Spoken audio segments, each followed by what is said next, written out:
Power of Concentration by Theron Q. Dumont. Read by Andrea Fiore. Introductory. We all know that in order to accomplish a certain thing, we must concentrate. It is of the utmost value to learn how to concentrate. To make a success of anything, you must be able to concentrate your entire thought upon the idea you are working out. Do not become discouraged if you are unable to hold your thought on the subject very long at first. There are very few that can. It seems a peculiar fact that it is easier to concentrate on something that is not good for us than on something that is beneficial. This tendency is overcome when we learn to concentrate consciously. If you will just practice a few concentration exercises each day, you will find you will soon develop this wonderful power. Success is assured when you are able to concentrate, for you are then able to utilize for your good all constructive thoughts and shut out all the deconstructive ones. It is of the greatest value to be able to think only that which will be beneficial. Did you ever stop to think what an important part your thoughts, concentrated thoughts, play in your life? This book shows their far-reaching and all-abiding effects. These lessons you will find very practical. The exercises I have thoroughly tested. They are arranged so that you will notice an improvement from the very start, and this will give you encouragement. They point out ways in which you can help yourself. Man is a wonderful creature, but he must be trained and developed to be useful. A great work can be accomplished by every man if he can be awakened to do his very best. But the greatest man would not accomplish much if he lacked concentration and effort. Dwarfs can often do the work of giants when they are transformed by the almost magic power of great mental concentration. But giants will only do the work of dwarfs when they lack this power. We accomplish more by concentration than by fitness. The man that is apparently best suited for a place does not always fill it best. It is the man that concentrates on its every possibility that makes an art of both his work and his life. All your real advancement must come from your individual effort. This course of lessons will stimulate and inspire you to achieve success. It will bring you into perfect harmony with the laws of success. It will give you a firmer hold on your duties and responsibilities. The methods of thought concentration given in this work, if put into practice, will open up interior avenues that will connect you with the everlasting laws of being and their exhaustless foundation of unchangeable truth. As most people are very different, it is impossible to give instructions that will be of the same value to all. The author has endeavored in these lessons to awaken that within the soul which perhaps the book does not express. So study these lessons as a means of awakening and training that which is within yourself.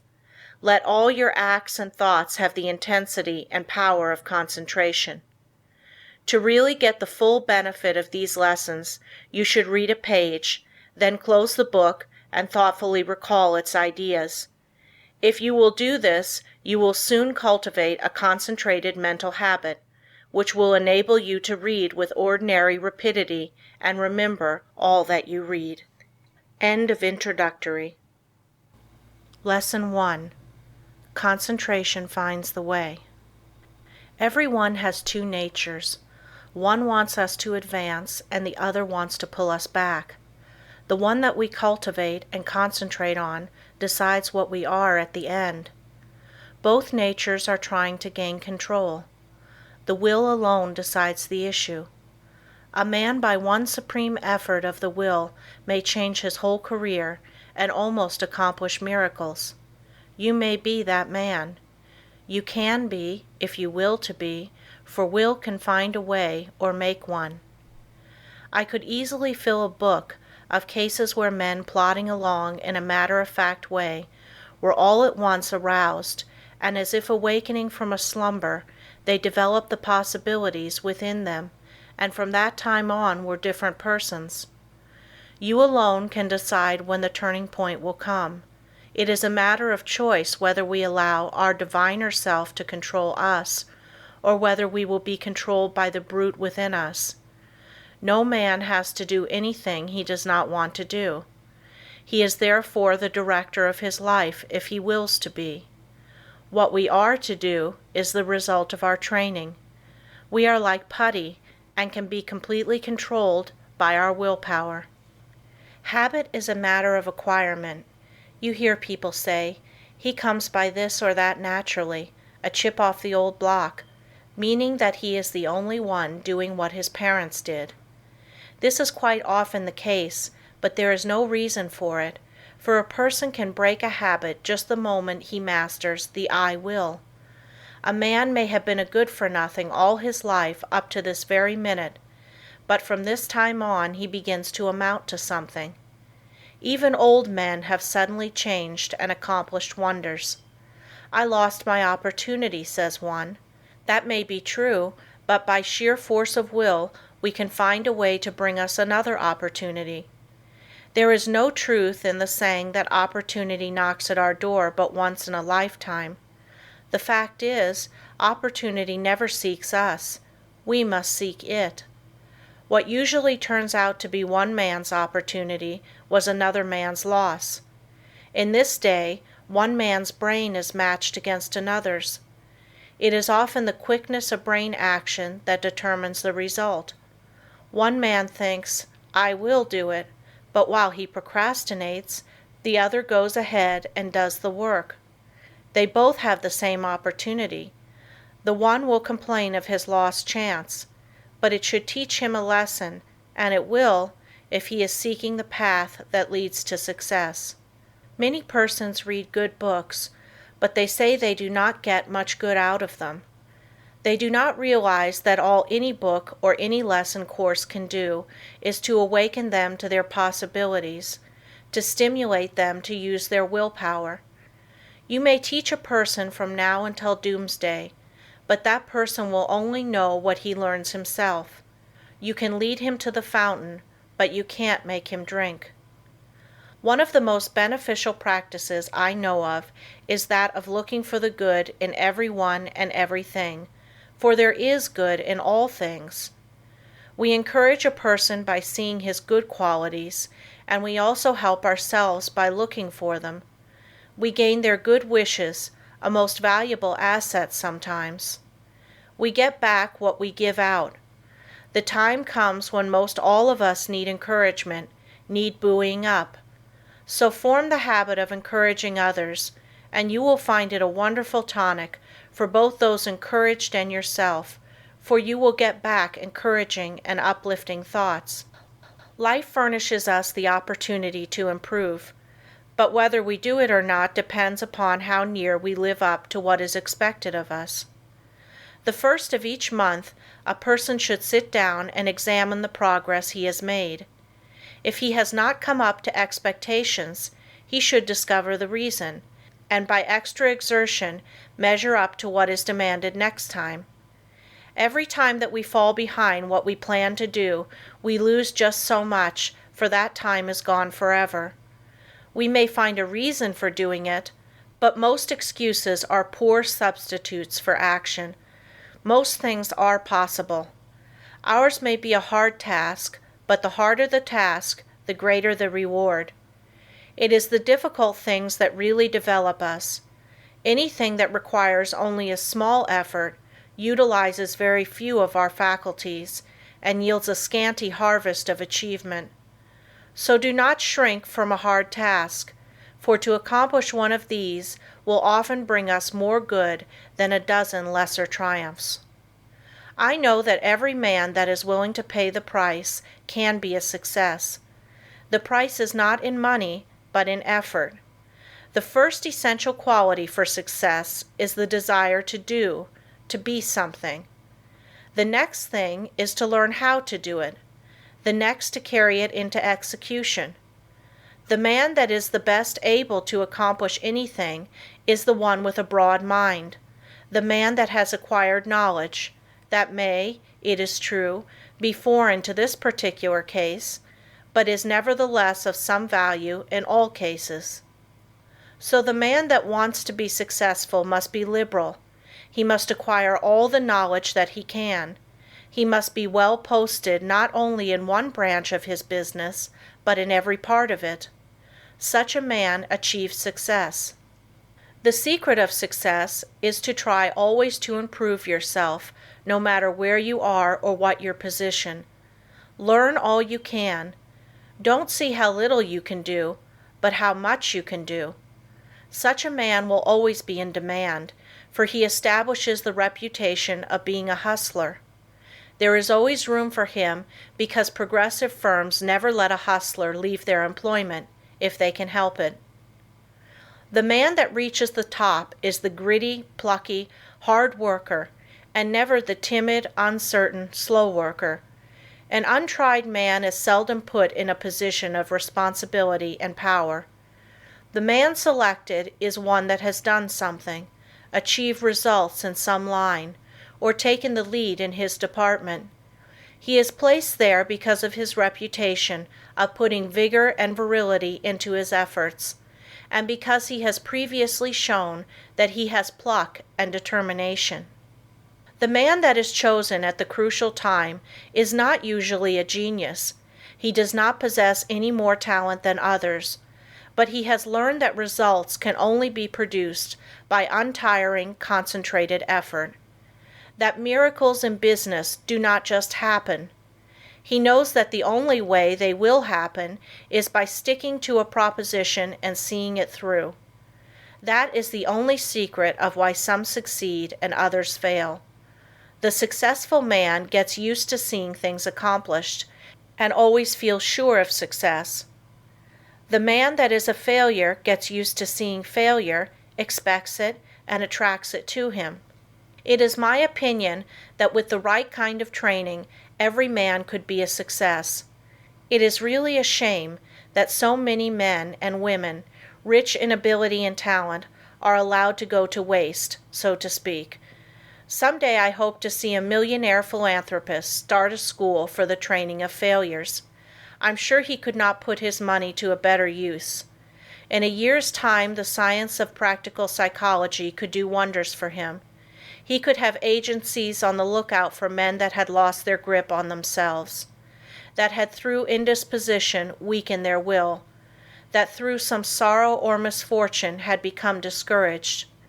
At first all they need is a little help to get them back on their feet, but usually they get a knock downwards instead.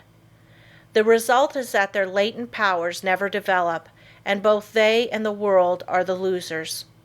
I trust that in the near future, someone will heed the opportunity of using some of his millions in arousing men that have begun to falter.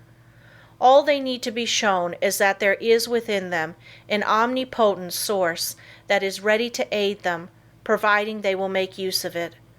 Their minds only have to be turned from despair to hope to make them regain their hold. When a man loses his grip today, he must win his redemption by his own will. He will get little encouragement or advice of an inspiring nature. He must usually regain the right road alone. He must stop dissipating his energies and turn his attention to building a useful career. Today we must conquer our weakening tendencies alone. Don't expect anyone to help you. Just take one big brace, make firm resolutions, and resolve to conquer your weaknesses and vices. Really, no one can do this for you. They can encourage you, that is all. I can think of nothing but lack of health that should interfere with one becoming successful. There is no other handicap that you should not be able to overcome. To overcome a handicap, all that is necessary to do is to use more determination and grit and will. The man with grit and will may be poor today and wealthy in a few years. Willpower is a better asset than money. Will carry you over chasms of failure if you but give it the chance. The men that have risen to the highest positions have usually had to gain their victories against big odds. Think of the hardships many of our inventors have gone through before they became a success. Usually they have been very much misunderstood by relatives and friends. Very often they did not have the bare necessities of life, yet by sheer determination and resolute courage they managed to exist somehow until they perfected their inventions, which afterwards greatly helped in bettering the condition of others. Everyone really wants to do something, but there are very few that will put forth the needed effort to make the necessary sacrifice to secure it. There is only one way to accomplish anything, and that is to go ahead and do it. A man may accomplish almost anything today if he just sets his heart on doing it and lets nothing interfere with his progress. Obstacles are quickly overcome by the man that sets out to accomplish his heart's desire. The bigger the man, the smaller the obstacle appears. The smaller the man, the greater the obstacle appears. Always look at the advantage you gain by overcoming obstacles, and it will give you the needed courage for their conquest. Do not expect that you will always have easy sailing. Parts of your journey are likely to be rough. Don't let the rough places put you out of commission. Keep on with the journey. Just the way you weather the storm shows what material you are made of. Never sit down and complain of the rough places, but think how nice the pleasant stretches were. View with delight the smooth plains that are in front of you. Do not let a setback stop you. Think of it as a mere incident that has to be overcome before you can reach your goal. Lesson 2. The Self-Mastery. Self-Direction Power of Concentration. Man, from a psychological standpoint of development, is not what he should be. He does not possess the self-mastery, the self-directing power of concentration that is his by right. He has not trained himself in a way to promote his self-mastery. Every balanced mind possesses the faculties whose chief duties are to engineer, direct, and concentrate the operations of the mind, both in a mental and physical sense. Man must learn to control not only his mind, but his bodily movements. When the controlling faculties, autonomic, are in an untrained condition, the impulses, passions, emotions, thoughts, actions, and habits of the person suffer from lack of regulation, and the procedure of mental concentration is not good, not because the mind is necessarily weak in the autonomic department of the faculties, but because the mind is not properly trained. When the self-regulating faculties are not developed, the impulses, appetites, emotions, and passions have full swing to do as they please, and the mind becomes impulsive, restless, emotional, and irregular in its action. This is what makes mental concentration poor. When the self-guiding faculties are weak in development, the person always lacks the power of mental concentration. Therefore, you cannot learn to concentrate until you develop those very powers that qualify you to be able to concentrate. So if you cannot concentrate, one of the following is the cause. 1. Deficiency of the motor centers. 2. An impulsive and emotional mind. 3. An untrained mind. The last fault can soon be removed by systematic practice. It is the easiest to correct. The impulsive and emotional state of mind can best be corrected by restraining anger, passion and excitement, hatred, strong impulses, intense emotions, fretfulness, etc. It is impossible to concentrate when you are in any of these excited states. These can be naturally decreased by avoiding such food and drinks as have nerve-weakening or stimulating influences, or a tendency to stir up the passions, the impulses, and the emotions. It is a very good practice to watch and associate with those persons that are steady, calm, controlled, and conservative. Correcting the deficiency of the motor centers is harder because as the person's brain is undeveloped, he lacks willpower. To cure this takes some time, Persons so afflicted may benefit by reading and studying my course, The Master Mind. Many have the idea that when they get into a negative state, they are concentrating, but this is not so. They may be meditating, though not concentrating. Those that are in a negative state a good deal of the time cannot, as a rule, concentrate very well. They develop instead abstraction of the mind, or absence of mind. Their power of concentration becomes weaker, and they find it difficult to concentrate on anything. They very often injure the brain if they keep up this state. To be able to concentrate, you must possess strength of mind. The person that is feeble-minded cannot concentrate his mind, because of lack of will. The mind that cannot center itself on a special subject or thought is weak. Also, the mind that cannot draw itself from a subject or thought is weak. But the person that can center his mind on any problem, no matter what it is, and remove any unharmonious impressions, has strength of mind. Concentration, first, last, and all of the time, means strength of mind. Through concentration, a person is able to collect and hold his mental and physical energies at work. A concentrated mind pays attention to thoughts, words, acts, and plans. The person who allows his mind to roam at will never accomplish a great deal in the world. He wastes his energies. If you work, think, talk, and act aimlessly, and allow your brain to wander from your subject to foreign fields, you will not be able to concentrate.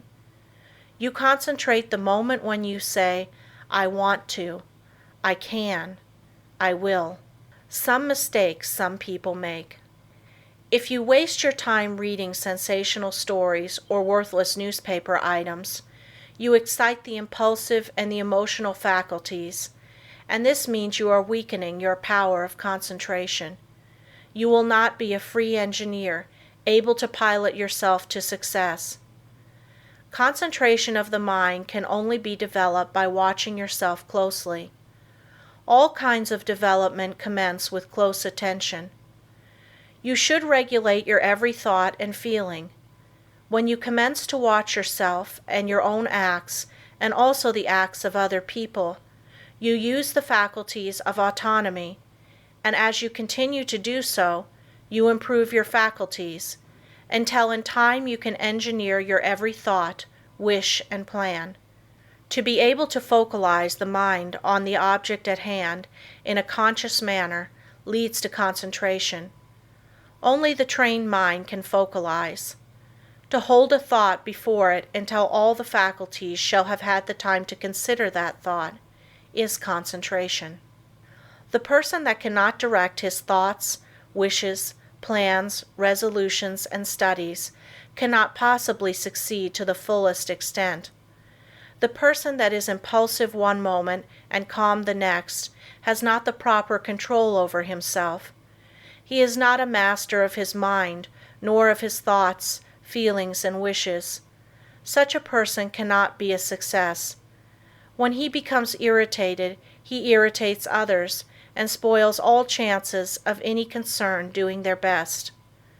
But the person that can direct his energies and hold them at work in a concentrated manner controls his every work and act, and thereby gains the power to control others. He can make his every move serve a useful end, and every thought a noble purpose.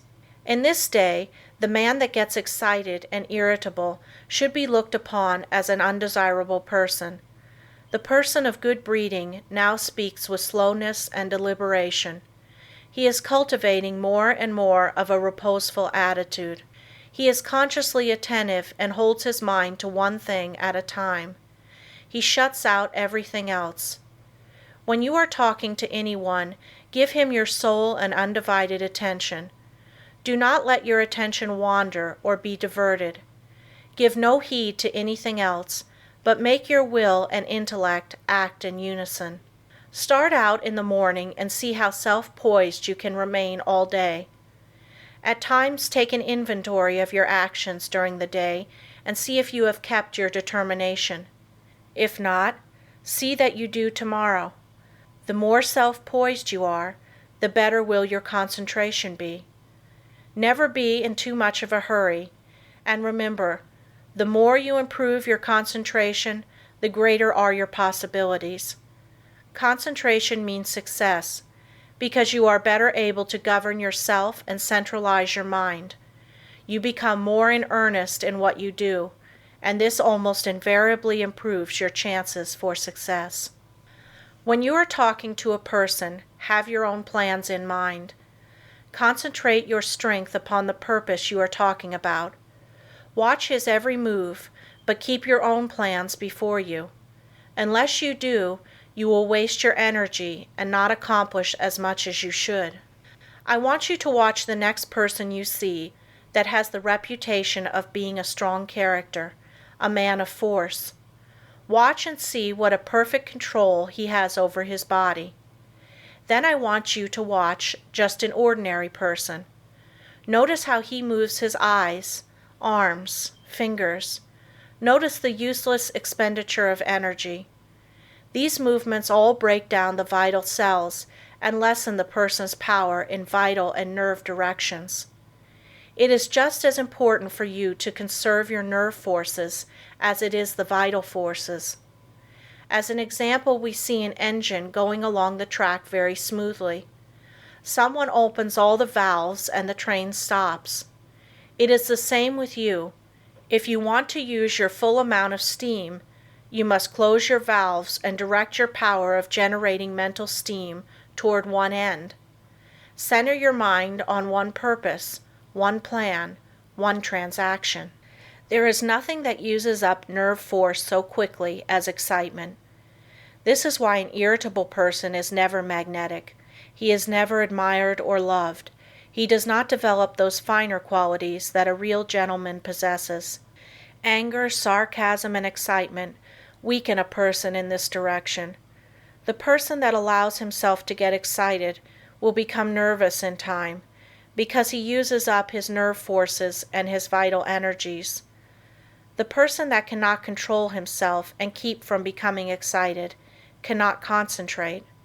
When the mind can properly concentrate, all the energy of every microscopic cell is directed into one channel, and then there is a powerful personal influence generated. Everyone possesses many millions of little trembling cells, and each one of these has a center where life and energy are stored up and generated. If this energy is not wasted, but conserved and controlled, this person is influential. But when it is the opposite, he is not influential or successful. Just as it is impossible for a steam engine to run with all its valves open, so it is impossible for you to waste your energy and run at your top speed. Each neuron in the gray layers of the brain is a psychic center of thought and action. Each one is pulsating in intelligent force of some kind.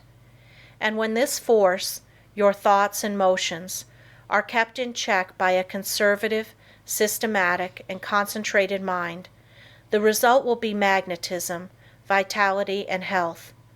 The muscles, bones, ligaments, feet, hands, and nerves, etc., are agents for carrying out the mandates of the mind. The sole purpose of the volitional faculties is to move the physical mechanism as the energy travels along the wires of nerves and muscles. Just for that reason, if you throw a voluntary control over these messages, impulses, thoughts, emotions, physical movements, and over these physical instruments, you develop your faculties of self-mastery. And to the extent you succeed here, in proportion will you develop the power of concentration. Any exercise or work that excites the mind, stimulates the senses, calls the emotions and appetites into action, confuses, terrifies, or emotionalizes, weakens the power of concentration. This is why all kind of excitement is bad. This is the reason why persons who drink strong drinks, who allow themselves to get into fits of temper, who fight, who eat stimulating food, who sing and dance and thus develop their emotions, who are sudden, vehement, and emotional, lack the power to concentrate. But those whose actions are slower and directed by their intelligence develop concentration.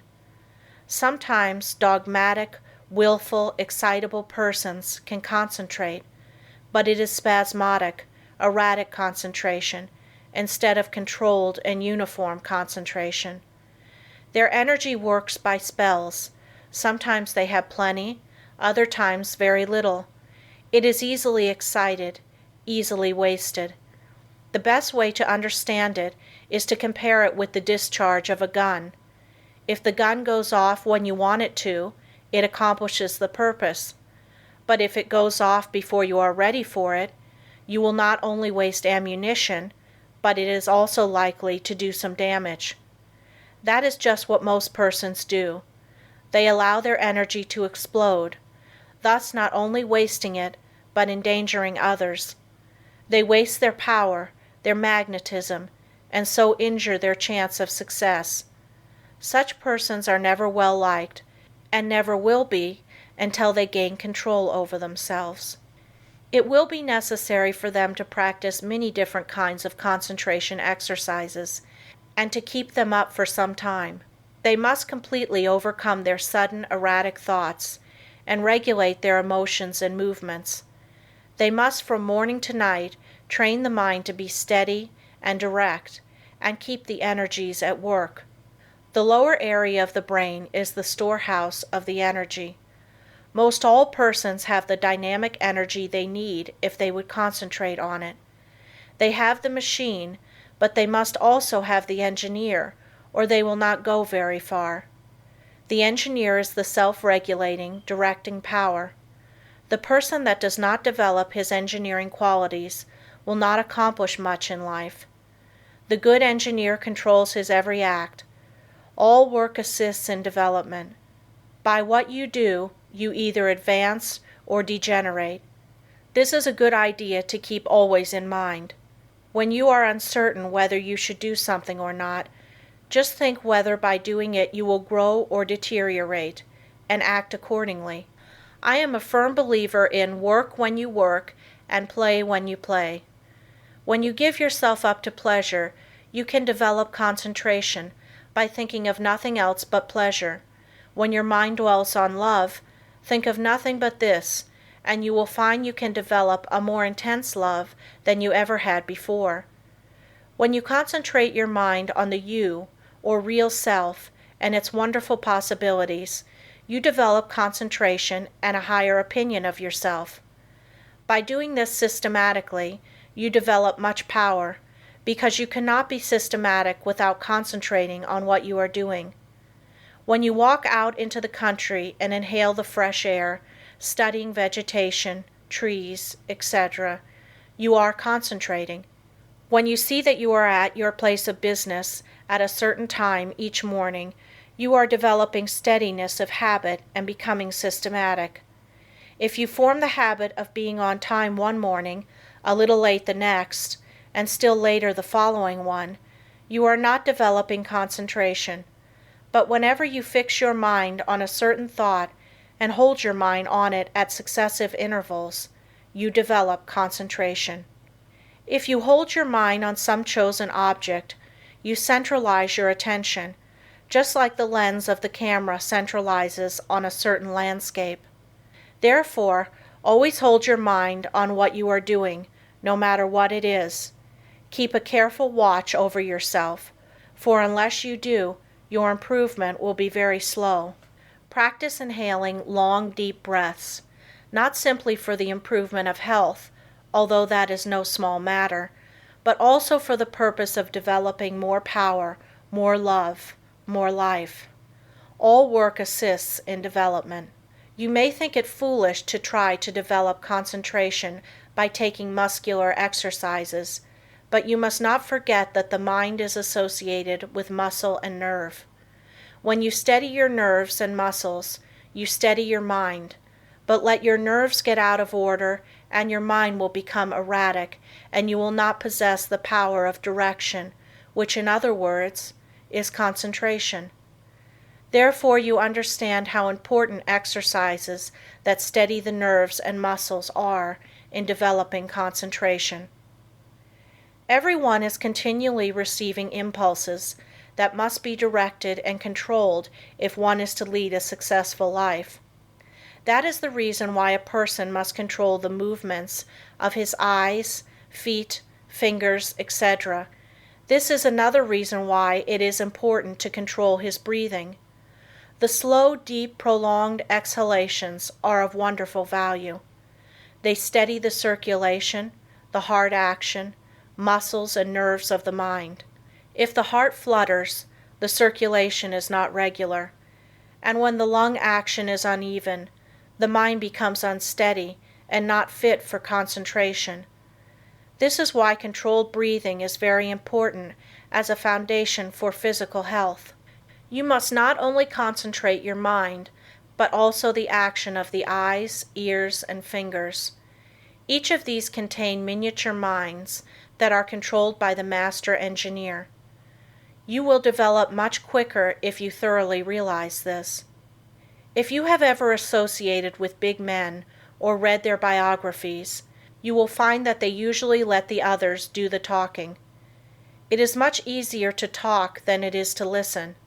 There is no better exercise for concentration than to pay close attention when someone is talking.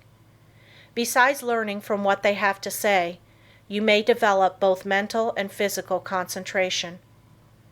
When you shake hands with someone, just think of your hand as containing hundreds of individual minds, each having an intelligence of its own. When you put this feeling into your handshake, it shows personality. When you shake hands in a listless way, it denotes timidity, lack of force, and power of personality. When the hand grip is very weak and stiff, the person has little love in his nature, no passion, and no magnetism. When the handshake is just the opposite, you will find that the nature is also. The loveless person is non-magnetic, and he shows that he is by his non-magnetic handshake. When two developed souls shake hands, their clasps are never light. There is a thrill that goes through both when the two currents meet. Love arouses the opposite currents of the positive and negative natures. When there is no love, life loses its charm. The hand quickly shows when love is being aroused. This is why you should study the art of handshaking and develop your social affections. A person that loves his kind reflects love, but a person that hates reflects hate. The person with a bad nature, a hateful disposition, evil thoughts and feeling, is erratic, freakish, and fitful. When you allow yourself to become irritable, watch how you breathe and you will learn a valuable lesson. Watch how you breathe when you are happy. Watch your breathing when you harbor hate. Watch how you breathe when you feel in love with the whole world and noble emotions thrill you.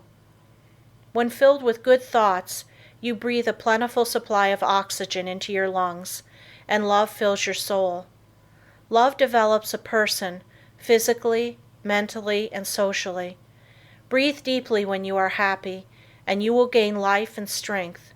You will steady your mind, and you will develop your power of concentration and become magnetic and powerful. If you want to get more out of life, you must think more of love. Unless you have real affection for something, you have no sentiment, no sweetness, no magnetism. So arouse your love affections by your will and enter into a fuller life. The hand of love always magnetizes, but it must be steady and controlled. Love can be concentrated in your handshake, and this is one of the best ways to influence another. The next time you feel yourself becoming irritable, use your will and be patient. This is a very good exercise in self-control. It will help you to keep patient if you will breathe slowly and deeply. If you find you are commencing to speak fast, just control yourself and speak slowly and clearly. Keep from either raising or lowering your voice, and concentrate on the fact that you are determined to keep your poise, and you will improve your power of concentration. When you meet people of some consequence, Assume a reposeful attitude before them. Do this at all times. Watch both them and yourself. Static exercises develop the motor faculties and increase the power of concentration. If you feel yourself getting irritable, nervous, or weak, stand squarely on your feet with your chest up and inhale deeply, and you will see that your irritability will disappear and a silent calm will pass over you. If you are in the habit of associating with nervous, irritable people, quit it until you grow strong in the power of concentration, because irritable, angry, fretful, dogmatic, and disagreeable people will weaken what powers of resistance you have. Any exercises that give you better control of the ears, fingers, eyes, feet, help you to steady your mind. When your eye is steady, your mind is steady. One of the best ways to study a person is to watch his physical movements, for when we study his actions, we are studying his mind, because actions are the expressions of the mind. As the mind is, so is the action. If it is uneasy, restless, erratic, unsteady, its actions are the same. When it is composed, the mind is composed. Concentration means control of the mind and body. You cannot secure control over one without the other. Many people who seem to lack ambition have sluggish minds. They are steady, patient, and seemingly have good control, but this does not say they are able to concentrate. These people are indolent, inactive, slow, and listless because they lack energy. They do not lose control because they have little force to control. They have no temper, and it therefore cannot disturb them. Their actions are steady because they possess little energy. The natural person is internally strong, energetic, and forceful, but his energy, force, and strength, thoughts, and physical movements are well under his control. If a person does not have energy, both mental and physical, he must develop it. If he has energy which he cannot direct and hold to a point, he must learn to do so. A man may be very capable, but unless he wills to control his abilities, they will not do him any good. We hear so much talk about the benefit of physical culture, but the real benefit of this is really lost sight of. There is nothing that holds the faculties at work in a sustained and continuous manner as static exercises do. For as stated before, when you learn to control the body, you are gaining control over the mind. End of Lesson 2. Lesson 3. How to gain what you want through concentration. The ignorant person may say, "How can you get anything merely by wanting it?" I say that through concentration you can get anything you want. Every desire can be gratified, but whether it is will depend upon you concentrating to have that desire fulfilled. Merely wishing for something will not bring it. Wishing you had something shows a weakness and not a belief that you will really get it. So never merely wish, as we are not living in a fairy age. You use up just as much brain force in vain imaginings as you do when you think of something worthwhile. Be careful of your desires. Make a mental picture of what you want and set your will to this until it materializes. Never allow yourself to drift without helm or rudder. Know what you want to do and strive with all your might to do it, and you will succeed. Feel that you can accomplish anything you undertake. Many undertake to do things, but feel when they start they are going to fail, and they usually do. I will give an illustration. A man goes to a store for an article. The clerk says, "I'm sorry, we do not have it." But the man that is determined to get that thing inquires if he does not know where he can get it. Again receiving an unsatisfactory answer, the determined buyer consults the manager, and finally he finds where the article can be bought.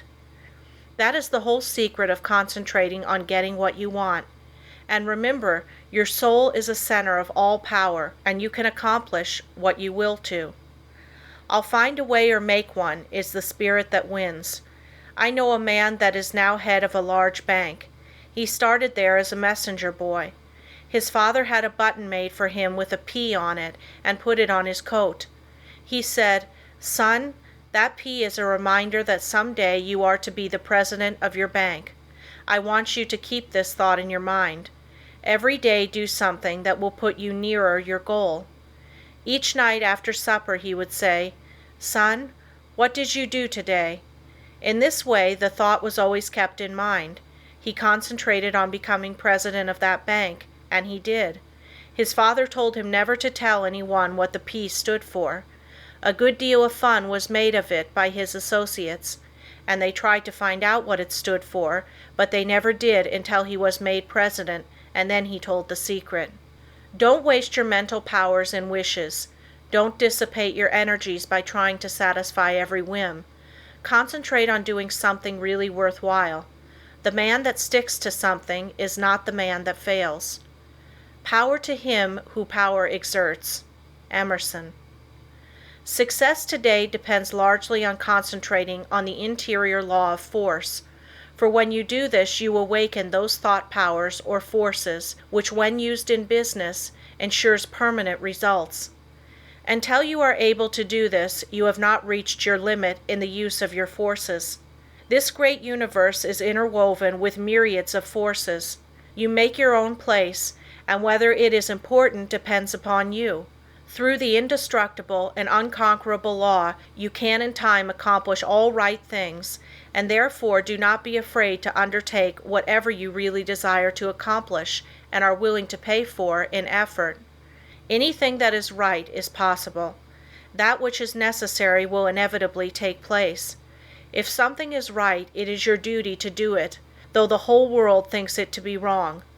God and one are always a majority, or in plain words, that omnipotent interior law which is God, and the organism that represents you, is able to conquer the whole world if your cause is absolutely just.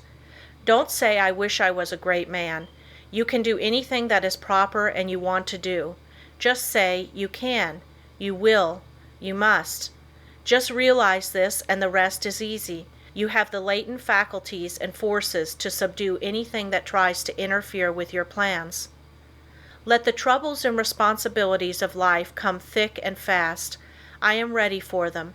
My soul is unconquerable.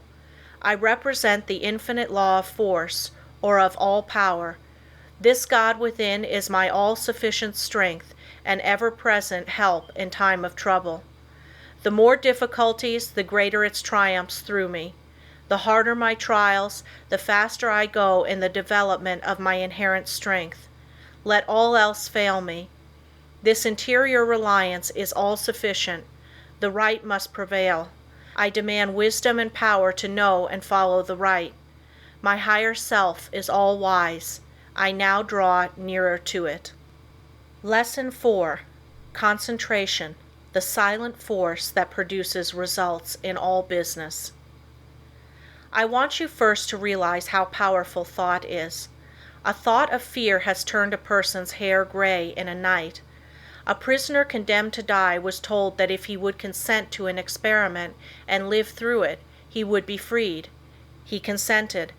They wanted to see how much blood a person could lose and still live. They arranged that blood would apparently drop from a cut made in his leg. The cut made was very slight, from which practically no blood escaped. The room was darkened, and the prisoner thought the dropping he heard was really coming from his leg. The next morning he was dead through mental fear. The two above illustrations will give you a little idea of the power of thought. To thoroughly realize the power of thought is worth a great deal to you. Through concentrated thought power you can make yourself whatever you please.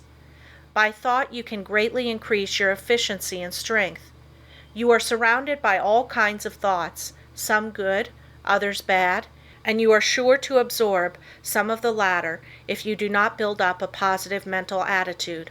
If you will study the needless moods of anxiety, worry, despondency, discouragement, and others that are the result of uncontrolled thoughts, you will realize how important the control of your thoughts are. Your thoughts make you what you are. When I walk along the street and study the different people's faces, I can tell how they spent their lives. It all shows in their faces, just like a mirror reflects their physical countenances. In looking in those faces, I cannot help thinking how most of the people you see have wasted their lives. The understanding of the power of thought will awaken possibilities within you that you never dreamed of. Never forget that your thoughts are making your environment, your friends, and as your thoughts change, these will also. Is this not a practical lesson to learn? Good thoughts are constructive. Evil thoughts are destructive. The desire to do right carries with it a great power. I want you to thoroughly realize the importance of your thoughts and how to make them valuable, to understand that your thoughts come to you over invisible wires and influence you. If your thoughts are of a high nature, you become connected with people of the same mental caliber, and you are able to help yourself. If your thoughts are tricky, you will bring tricky people to deal with you, who will try to cheat you. If your thoughts are right kind, you will inspire confidence in those with whom you are dealing. As you gain the goodwill of others, your confidence and strength will increase. You will soon learn the wonderful value of your thoughts and how serene you can become even when circumstances are the most trying. Such thoughts of right and goodwill bring you into harmony with people that amount to something in the world and that are able to give you help if you should need it, as nearly everyone does at times. You can now see why it is so important to concentrate your thoughts in the proper channels. It is very necessary that people should have confidence in you. When two people meet, they have not the time to look each other up. They accept each other according to instinct, which can usually be relied on. You meet a person and his attitude creates a suspicion in you. The chances are you cannot tell why, but something tells you, have no dealings with him, for if you do, you will be sorry. Thoughts produce actions. Therefore, be careful of your thoughts. Your life will be molded by the thoughts you have. A spiritual power is always available to your thought, and when you are worthy, you can attract all the good things without a great effort on your part. The sun's rays shine down on our gardens, but we can plant trees that will interfere with the sunlight. There are invisible forces ready to help you if you do not think and act to intercept these. These forces work silently. You reap what you sow. You have concentrated within powers that, if developed, will bring you happiness greater than you can even imagine. Most people go rushing through life, literally driving away the very things they seek. By concentration, you can revolutionize your life, accomplish infinitely more, and without a great effort. Look within yourself and you will find the greatest machine ever made. How to speak wisely. In order to speak wisely, you must secure at least a partial concentration of the faculties and forces upon the subject at hand. Speech interferes with the focusing powers of the mind, as it withdraws the attention to the external, and therefore is hardly to be compared with the deep silence of the subconscious mind, where deep thoughts and the silent forces of high potency are evolved. It is necessary to be silent before you can speak wisely. The person that is really alert and well poised and able to speak wisely under trying circumstances is the person that has practiced in the silence. Most people do not know what the silence is and think it is easy to go into the silence, but this is not so.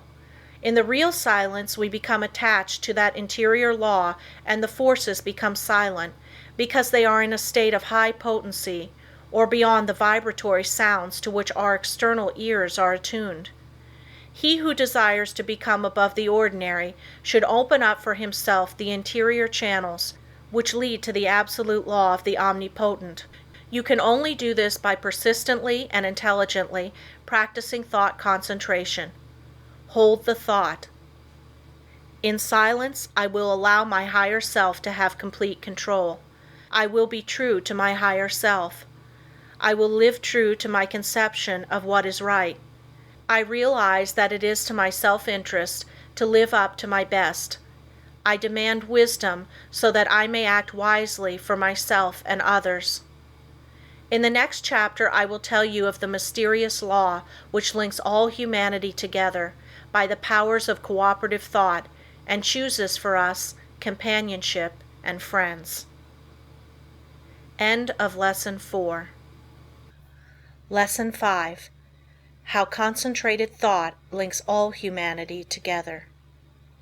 It is within your power to gratify your every wish. Success is the result of the way you think. I will show you how to think to be successful. The power to rule and attract success is within yourself. The barriers that shut these off from you are subject to your control. You have unlimited power to think, and this is the link that connects you with your omniscient source. Success is the result of certain moods of mind or ways of thinking. These moods can be controlled by you and produced at will. You have been evolved to what you are from a lowly atom because you possess the power to think. This power will never leave you, but will keep urging you on until you reach perfection. As you evolve, you create new desires, and these can be gratified. The power to rule lies within you. The barriers that keep you from ruling are also within you. These are the barriers of ignorance. Concentrated thought will accomplish seemingly impossible results and make you realize your fondest ambitions. At the same time that you break down barriers of limitation, new ambitions will be awakened. You begin to experience conscious thought constructions. If you will just realize that through deep concentration you become linked with thoughts of omnipotence, you will kill out entirely your belief in your limitations, and at the same time will drive away all fear and other negative and destructive thought forces which constantly work against you. In the place of these you will build up a strong assurance that your every venture will be successful. When you learn thus how to concentrate and reinforce your thought, you control your mental creations. They in turn help to mold your physical environment, and you become the master of circumstances and the ruler of your kingdom. It is just as easy to surround your life with what you want as it is with what you don't want. It is a question to be decided by your will. There are no walls to prevent you from getting what you want, providing you want what is right. If you choose something that is not right, you are in opposition to the omnipotent plans of the universe and deserve to fail. But if you will base your desires on justice and goodwill, you avail yourself of the helpful powers of universal currents, and instead of having a handicap to work against, can depend upon ultimate success, though the outward appearances may not at first be bright. Never stop to think of temporary appearances, but maintain an unfaltering belief in your ultimate success. Make your plans carefully, and see that they are not contrary to the idea of universal justice. The main thing for you to remember is to keep at bay the destructive and opposing forces of fear and anger and their satellites. There is no power so great as the belief which comes from the knowledge that your thought is in harmony with the divine law of thought and the sincere conviction that your cause is right. You may be able seemingly to accomplish results for a time, even if your cause is unjust, but the results will be temporary, and in time you will have to tear down your thought edifice and build on the true foundation of right. Plans that are not built on truth produce discordant vibrations and are therefore self-destructive. Never try to build until you can build right. It is a waste of time to do anything else. You may temporarily put aside your desire to do right, but its true vibrations will interfere with your unjust plans until you are forced back into righteous paths of power. All just causes succeed in time, though temporarily they may fail. So if you should face the time when everything seems against you, quiet your fears, drive away all destructive thoughts, and uphold the dignity of your moral and spiritual life. Where there is a will, there is a way. The reason this is so is that the will can make a way if given the chance to secure the assistance of aiding forces. The more it is developed, the higher the way to which it will lead. When everything looks gloomy and discouraging, Then is the time to show what you are made of, by rejoicing that you can control your moods by making them as calm, serene, and bright as if prosperity were yours. Be faithful in sowing the thought seeds of success, and perfect trust that the sun will not cease to shine and bring a generous harvest in one season. It is not always necessary to think of the success of a venture when you are actually engaged in it. For when the body is inactive, the mind is most free to catch new ideas that will further the opportunity you are seeking.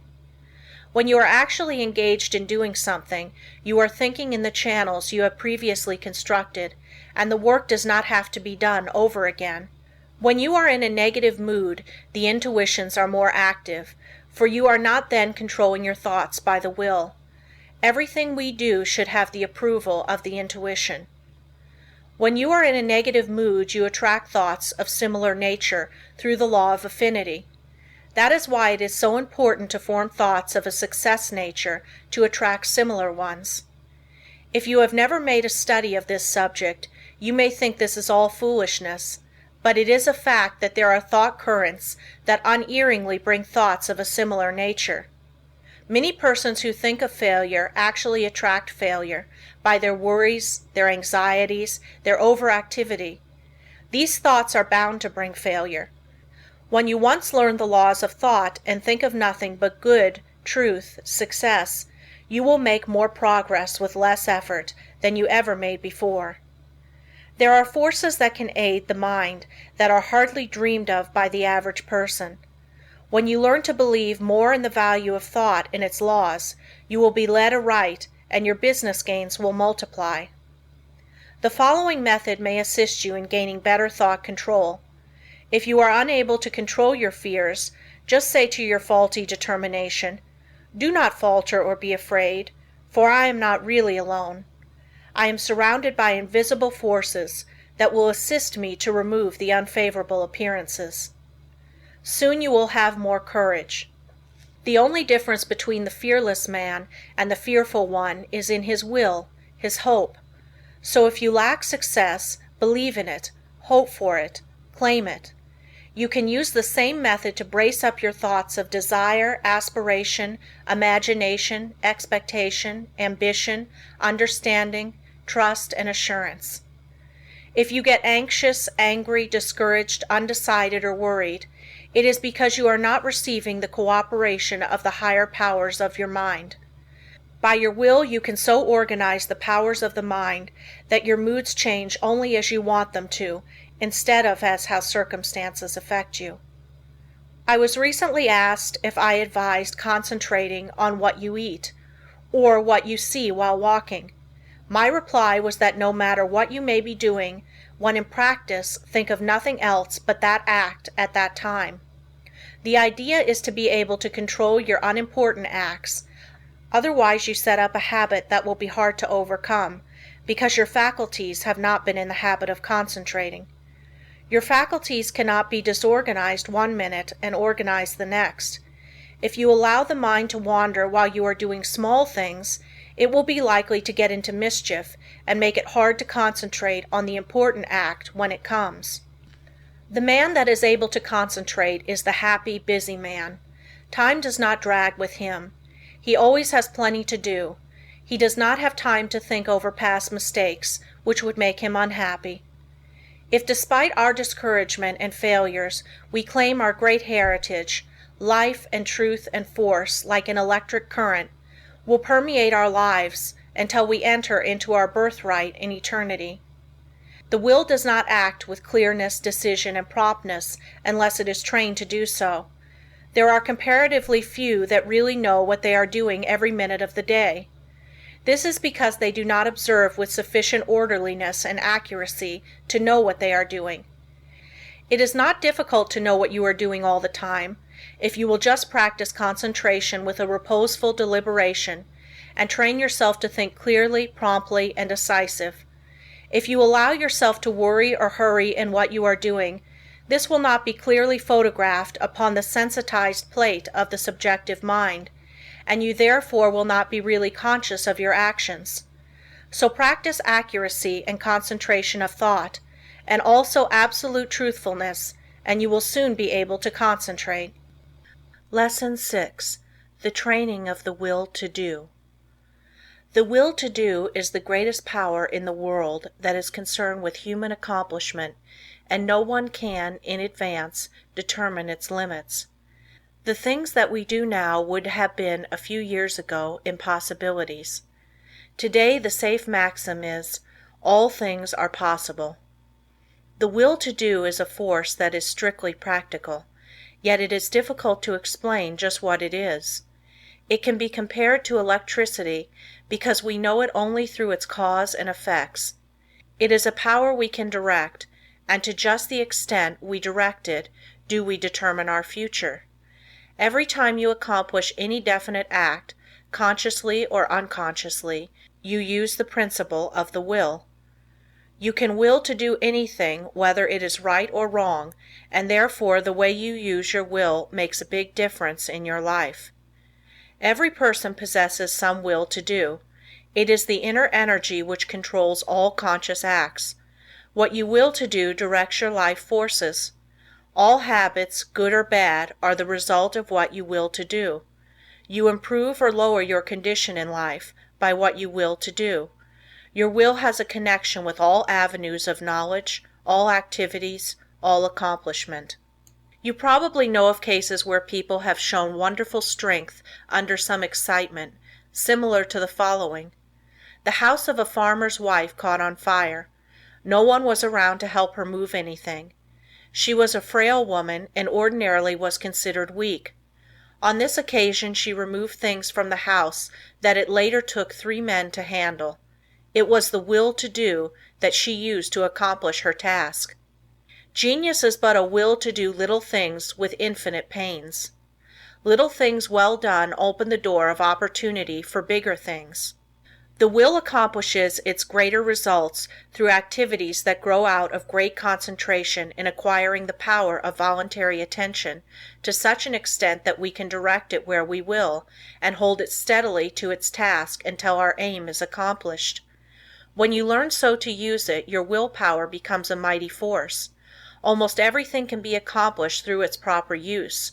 It is greater than physical force because it can be used to control not only physical but mental and moral forces. There are very few that possess perfectly developed and balanced willpower, but those who do easily crush out their weak qualities. Study yourself carefully. Find out your greatest weaknesses and then use your willpower to overcome it. In this way, eradicate your faults one by one until you have built up a strong character and personality. Rules for improvement. A desire arises. Now think whether this would be good for you. If it is not, use your willpower to kill out the desire, but on the other hand, if it is a righteous desire, summon all your willpower to your aid, crush all obstacles that confront you, and secure possession of the coveted good. Slowness in making decisions. This is a weakness of willpower. You know you should do something, but you delay doing it through lack of decision. It is easier not to do a certain thing than to do it, but conscience says to do it. The vast majority of persons are failures because of the lack of deciding to do a thing when it should be done. Those that are successful have been quick to grasp opportunities by making a quick decision. This power of will can be used to bring culture, wealth, and health. Some special pointers. For the next week, try to make quicker decisions in your little daily affairs. Set the hour you wish to get up and arise exactly at the fixed time. Anything that you should accomplish, do on or ahead of time. You want, of course, to give due deliberation to weighty matters, but by making quick decisions on little things, you will acquire the ability to make quick decisions in bigger things. Never procrastinate. Decide quickly one way or the other, even at the risk of deciding wrong. Practice this for a week or 2 and notice your improvement. The lack of initiative. This too keeps many men from succeeding. They have fallen into the way of imitating others in all that they do. Very often we hear the expression, "He seems clever enough, but he lacks initiative." Life for them is one continuous grind. Day after day they go through the same monotonous round of duties, while those that are getting along are using their initiative to get greater fullness of life. There is nothing so responsible for poverty as this lack of initiative, this power to think and do for ourselves. You are as good as anyone. You have willpower, and if you use it, you will get your share of the luxuries of life. So use it to claim your own. Don't depend on anyone else to help you.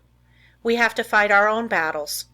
All the world loves a fighter, while the coward is despised by all. Every person's problems are different, so I can only say, analyze your opportunities and conditions and study your natural abilities. Form plans for improvement and then put them into operation. Now, as I have said before, don't just say, I'm going to do so and so, but carry your plan into execution. Don't make an indefinite plan, but a definite one, and then don't give up until your object has been accomplished.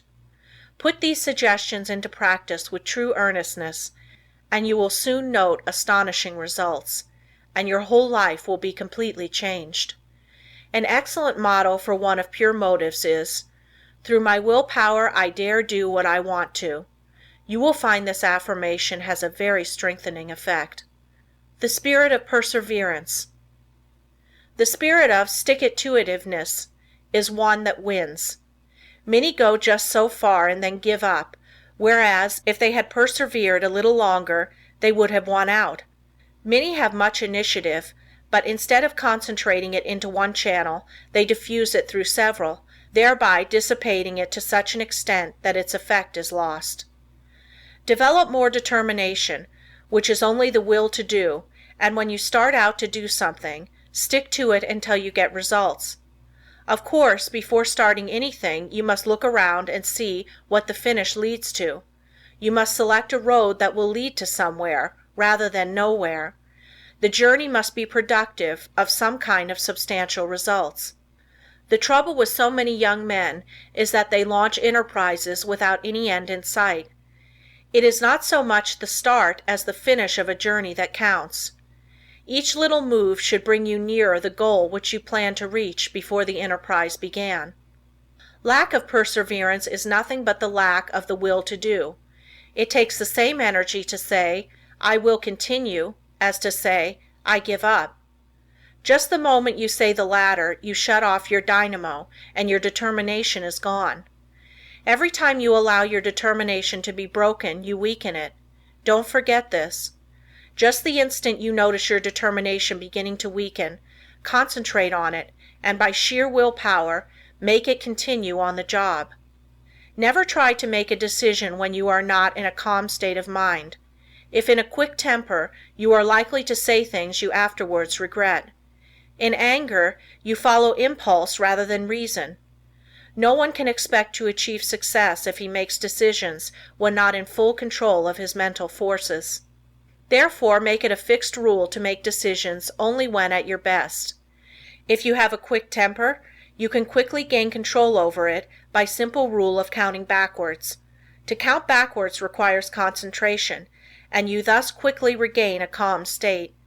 In this way you can break the temper habit. It will do you a lot of good to think over what you said and thought the last time you were angry. Persevere until you see yourself as others see you. It would do no harm to write the scene out in story form, and then sit in judgment of the character that played your part. Special instructions to develop the will to do. This is a form of mental energy, but requires the proper mental attitude to make it manifest. We hear of people having wonderful willpower, which is really wrong.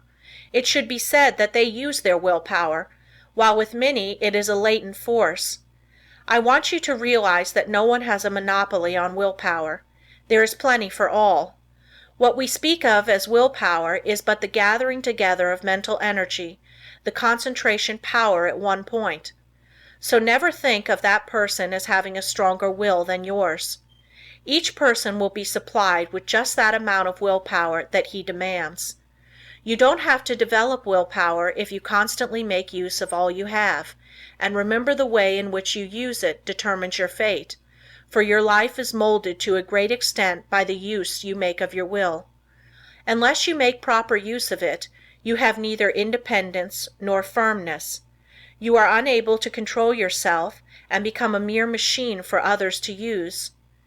It is more important to learn to use your will than to develop your intellect. The man that has not learned how to use his will rarely decides things for himself, but allows his resolutions to be changed by others. He fluctuates from one opinion to another, and of course does not accomplish anything out of the ordinary, while his brother with the trained will takes his place among the world's leaders. End of Lesson 6. Lesson 7. The Concentrated Mental Demand. The mental demand is the potent force in achievement. The attitude of the mind affects the expression of the face, determines action, changes our physical condition, and regulates our lives. I will not here attempt to explain the silent force that achieves results. You want to develop your mental power so you can effect the thing sought, and that is what I want to teach you. There is wonderful power and possibility in the concentrated mental demand. This, like all other forces, is controlled by laws. It can, like other forces, be wonderfully increased by consecutive, systemized effort. The mental demand must be directed by every power of the mind, and every possible element should be used to make the demand materialize. You can so intently desire a thing that you can exclude all distracting thoughts. When you practice this singleness of concentration until you attain the end sought, you have developed a will capable of accomplishing whatever you wish. As long as you can only do the ordinary things, you will be counted in the mass of mediocrity. But just as quick as you surpass others by even comparatively small measure, you are classed as one of life's successes. So if you wish to emerge into prominence, you must accomplish something more than the ordinary man or woman. It is easy to do this if you will but concentrate on what you desire and put forth your best effort. It is not the runner with the longest legs or the strongest muscles that wins the race, but the one that can put forth the greatest desire force. You can best understand this by thinking of an engine. The engine starts up slowly, the engineer gradually extending the throttle to the top notch. It is then keyed up to its maximum speed. The same is true of two runners. They start off together and gradually they increase their desire to go faster. The one that has the greatest intensity of desire will win. He may outdistance the other by only a fraction of an inch, yet he gets the laurels. The men that are looked upon as the world's successes have not always been men of great physical power, nor at the start did they seem very well adapted to the conditions which encompass them. In the beginning they were not considered men of superior genius, but they won their success by their resolution to achieve results in their undertakings, by permitting no setback to dishearten them, no difficulties to daunt them. Nothing could turn them or influence them against their determination. They never lost sight of their goal. In all of us there is this silent force of wonderful power. If developed, it can overcome conditions that would seem insurmountable. It is constantly urging us on to greater achievement. The more we become acquainted with it, the better strategists we become, the more courage we develop, and the greater the desire within us for self-expression in activity along many lines. No one will ever be a failure if he becomes conscious of this silent force within that controls his destiny. But without the consciousness of this inner force, you will not have a clear vision, and external conditions will not yield to the power of your mind. It is the mental resolve that makes achievement possible. Once this has been formed, it should never be allowed to cease, to press its claim until its object is attained. To make plans work out, it will, at times, be necessary to use every power of your mind. Patience, perseverance, and all the indomitable forces within one will have to be mustered and used with the greatest effectiveness. Perseverance is the first element of success. In order to persevere, you must be ceaseless in your application. It requires you to concentrate your thoughts upon your undertaking and bring every energy to bear upon keeping them focused upon it until you have accomplished your aim. To quit short of this is to weaken all future efforts. The mental demand seems an unreal power because it is intangible, but it is the mightiest power in the world. It is a power that is free for you to use. No one can use it for you. The mental demand is not a visionary one. It is a potent force, which you can use freely without cost. When you are in doubt, it will counsel you. It will guide you when you are uncertain. When you are in fear, it will give you courage. It is the motive power which supplies the energies necessary to the achievement of the purpose. You have a large storehouse of possibilities. The mental demand makes possibilities realities. It supplies everything necessary for the accomplishment. It selects the tools and instructs how to use them. It makes you understand the situation. Every time you make a mental demand, you strengthen the brain centers by drawing to you external forces. Few realize the power of a mental demand. It is possible to make your demand so strong that you can impart what you have to say to another without speaking to him. Have you ever, after planning to discuss a certain matter with a friend, had the experience of having him broach the subject before you had a chance to speak of it? Have you ever, in a letter, made a suggestion to a friend that he carried out before your letter reached him? Have you ever wanted to speak to a person who, just then walked in or telephoned? I have had many such responses to thought, and you and your friends have doubtless experienced them too. These two things are neither coincidences nor accidents, but are the results of mental demand launched by strong concentration. The person that never wants anything gets little. To demand resolutely is the first step toward getting what you want. The power of the mental demand seems absolute, the supply illimitable. The mental demand projects itself and causes to materialize the conditions and opportunities needed to accomplish the purpose. Do not think I overestimate the value of the mental demand. It brings the fuller life if used for only righteous purposes.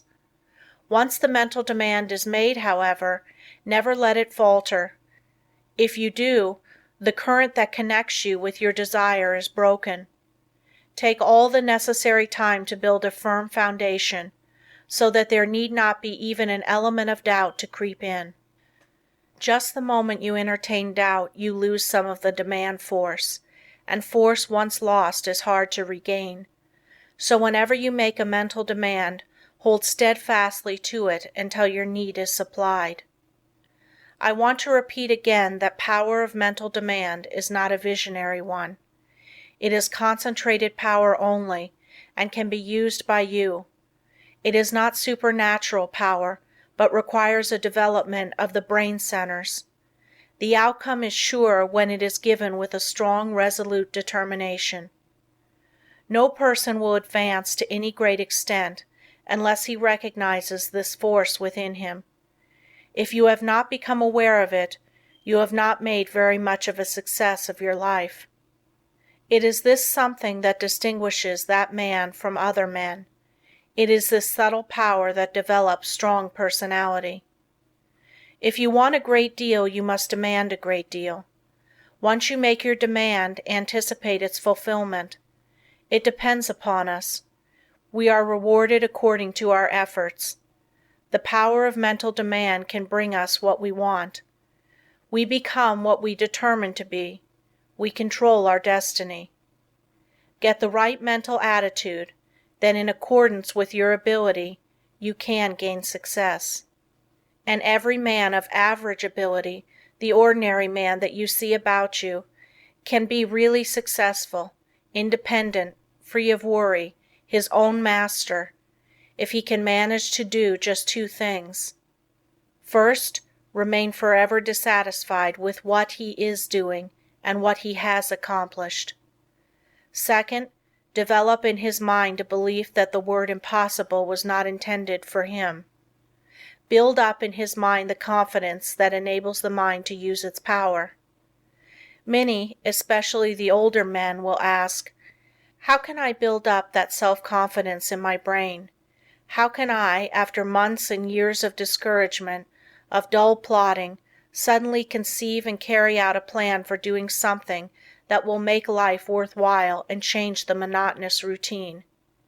How can a man get out of a rut after he has been in it for years and has settled down to the slow jog trot that leads to the grave?" The answer is the thing can be done, and millions have done it. One of the names most honored among the great men of France is that of Littré, who wrote and compiled the great French dictionary, a monument of learning. He is the man whose place among the 40 immortals of France was taken by the great Pasteur when the latter was elected to the Academy. Littré began the work that makes him famous when he was more than 60 years old. Lesson 8. Concentration gives mental poise. You will find that the man that concentrates is well poised, whereas the man that allows his mind to wander is easily upset. When in this state, wisdom does not pass from the subconscious storehouse into the consciousness. There must be mental quiet before the two consciousnesses can work in harmony. When you are able to concentrate, you have peace of mind.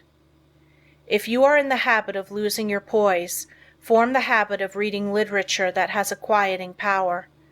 Just the second you feel your poise slipping, say, "Peace," and then hold this thought in mind, and you will never lose your self-control. There cannot be perfect concentration until there is peace of mind. So keep thinking peace, acting peace, until you are at peace with all the world. For when once you have reached this state, there will be no trouble to concentrate on anything you wish. When you have peace of mind, you are not timid or anxious or fearful or rigid, and you will not allow any disturbing thought to influence you. You cast aside all fears and think of yourself as a spark of the Divine Being, as a manifestation of the one universal principle that fills all space and time. Think of yourself thus as a child of the infinite, possessing infinite possibilities. Write on a piece of paper, "I have the power to do and to be whatever I wish to do and be." Keep this mentally before you, and you will find the thought will be of great help to you. The mistake of concentrating on your business while away. In order to be successful today, you must concentrate, but don't become a slave to concentration and carry your business cares home. Just as sure as you do, you will be burning the life forces at both ends, and the fire will go out much sooner than was intended. Many men become so absorbed in their business that when they go to church they do not hear the preacher because their minds are on their business. If they go to the theater, they do not enjoy it because their business is on their minds. When they go to bed, they think about business instead of sleep, and wonder why they don't sleep. This is the wrong kind of concentration and is dangerous. It is involuntary. When you are unable to get anything out of your mind, it becomes unwholesome, as any thought held continuously causes weariness of the flesh. It is a big mistake to let a thought rule you instead of ruling it. He who does not rule himself is not a success. If you cannot control your concentration, your health will suffer. So never become so absorbed with anything that you cannot lay it aside and take up another. This is self-control. Concentration is paying attention to a chosen thought. Everything that passes before the eye makes an impression on the subconscious mind, but unless you pay attention to some certain thing, you will not remember what you saw. For instance, if you walk down a busy street without seeing anything that attracted your particular attention, You could not recall anything you saw. So you see only what attracts your attention. If you work, you only see and remember what you think about. When you concentrate on something, it absorbs your whole thought. Self-study valuable. Everyone has some habits that can be overcome by concentration. We will say, for instance, you are in the habit of complaining or finding fault with yourself or others, or imagining that you do not possess the ability of others, or feeling that you are not as good as someone else, or that you cannot rely on yourself, or harboring any similar thoughts or thoughts of weakness. These should be cast aside, and instead thoughts of strength should be put in their place. Just remember, every time you think of yourself as being weak, in some way you are making yourself so by thinking you are. Our mental conditions make us what we are. Just watch yourself and see how much time you waste in worrying, fretting, and complaining. The more of it you do, the worse off you are. Just the minute you are aware of thinking a negative thought, immediately change to a positive one. If you start to think of failure, change to thinking of success. You have the germ of success within you. Care for it the same as the setting hen broods over the eggs, and you can make it a reality. You can make those that you come in contact with feel as you do, because you radiate vibrations of the way you feel, and your vibrations are felt by others. When you concentrate on a certain thing, you turn all the rays of your vibrations on this. Thought is the directing power of all life's vibrations. If a person should enter a room with a lot of people and feel as if he were a person of no consequence, no one would know he was there unless they saw him, and even if they did, they would not remember seeing him, because they were not attracted towards him. But let him enter the room feeling he was magnetic and concentrating on this thought, others would feel his vibration. So remember, the way you feel, you can make others feel. This is the law. Make yourself a concentrated dynamo from which your thoughts vibrate to others. Then you are a power in the world. Cultivate the art of feeling, for as I said before, you can only make others feel what you feel. If you will study all of the great characters of history, you will find that they were enthusiastic. First they were enthusiastic themselves, and then they could arouse others' enthusiasm. It is latent in everyone. It is a wonderful force when once aroused. All public men to be a success have to possess it. Cultivate it by concentration. Set aside some hour of the day wherein to hold rapt converse with the soul. Meditate with sincere desire and contrite heart, and you will be able to accomplish that which you have meditated on. This is the keynote of success. Think, speak, and act just as you wish to be, and you will be that which you wish to be. You are just what you think you are, and not what you may appear to be. You may fool others, but not yourself. You may control your life and actions just as you can control your hands. If you want to raise your hand, you must first think of raising it. If you want to control your life, you must first control your thinking. Easy to do, is it not? Yes, it is, if you will but concentrate on what you think about. For he only can that says he will. How can we secure concentration? To this question, the first and last answer must be, by interest and strong motive. The stronger the motive, the greater the concentration. Eustace Miller, M.D. The successful lives are the concentrated lives. The utterly helpless multitude that sooner or later have to be cared for by charity are those that were never able to concentrate, and who have become the victims of negative ideas. Train yourself so you will be able to concentrate your thought and develop your brain power and increase your mental energy, or you can be a slacker, a drifter, a quitter, or a sleeper. It all depends on how you concentrate or centralize your thoughts. Your thinking then becomes a fixed power, and you do not waste time thinking about something that would not be good for you. You pick out the thoughts that will be the means of bringing you what you desire, and they become a material reality. Whatever we create in the thought world will someday materialize. That is the law. Don't forget this. In the old days men drifted without concentration, but this is a day of efficiency, and therefore all our efforts must be concentrated if we are to win any success worth the name. Why people often do not get what they concentrate on. Because they sit down in hopeless despair and expect it to come to them. But if they will just reach out for it, with their biggest effort, they will find it is within their reach. No one limits us but ourselves. We are what we are today as the result of internal conditions. We can control the external conditions. They are subject to our will.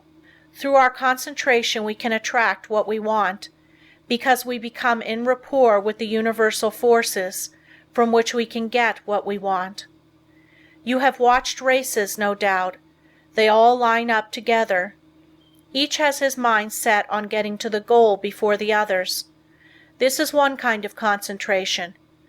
A man starts to think on a certain subject. He has all kinds of thoughts come to him, but by concentration he shuts out all these but the one he has chosen. Concentration is just a case of willing to do a certain thing and doing it. If you want to accomplish anything first, put yourself in a concentrating, reposeful, receptive, acquiring frame of mind. In tackling unfamiliar work, make haste slowly and deliberately, and then you will secure that interior activity which is never possible when you are in a hurry or under a strain. When you think hard, or try to hurry results too quickly, you generally shut off the interior flow of thoughts and ideas.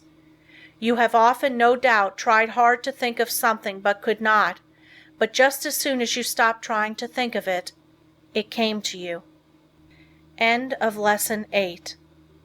Lesson 9. Concentration can overcome bad habits.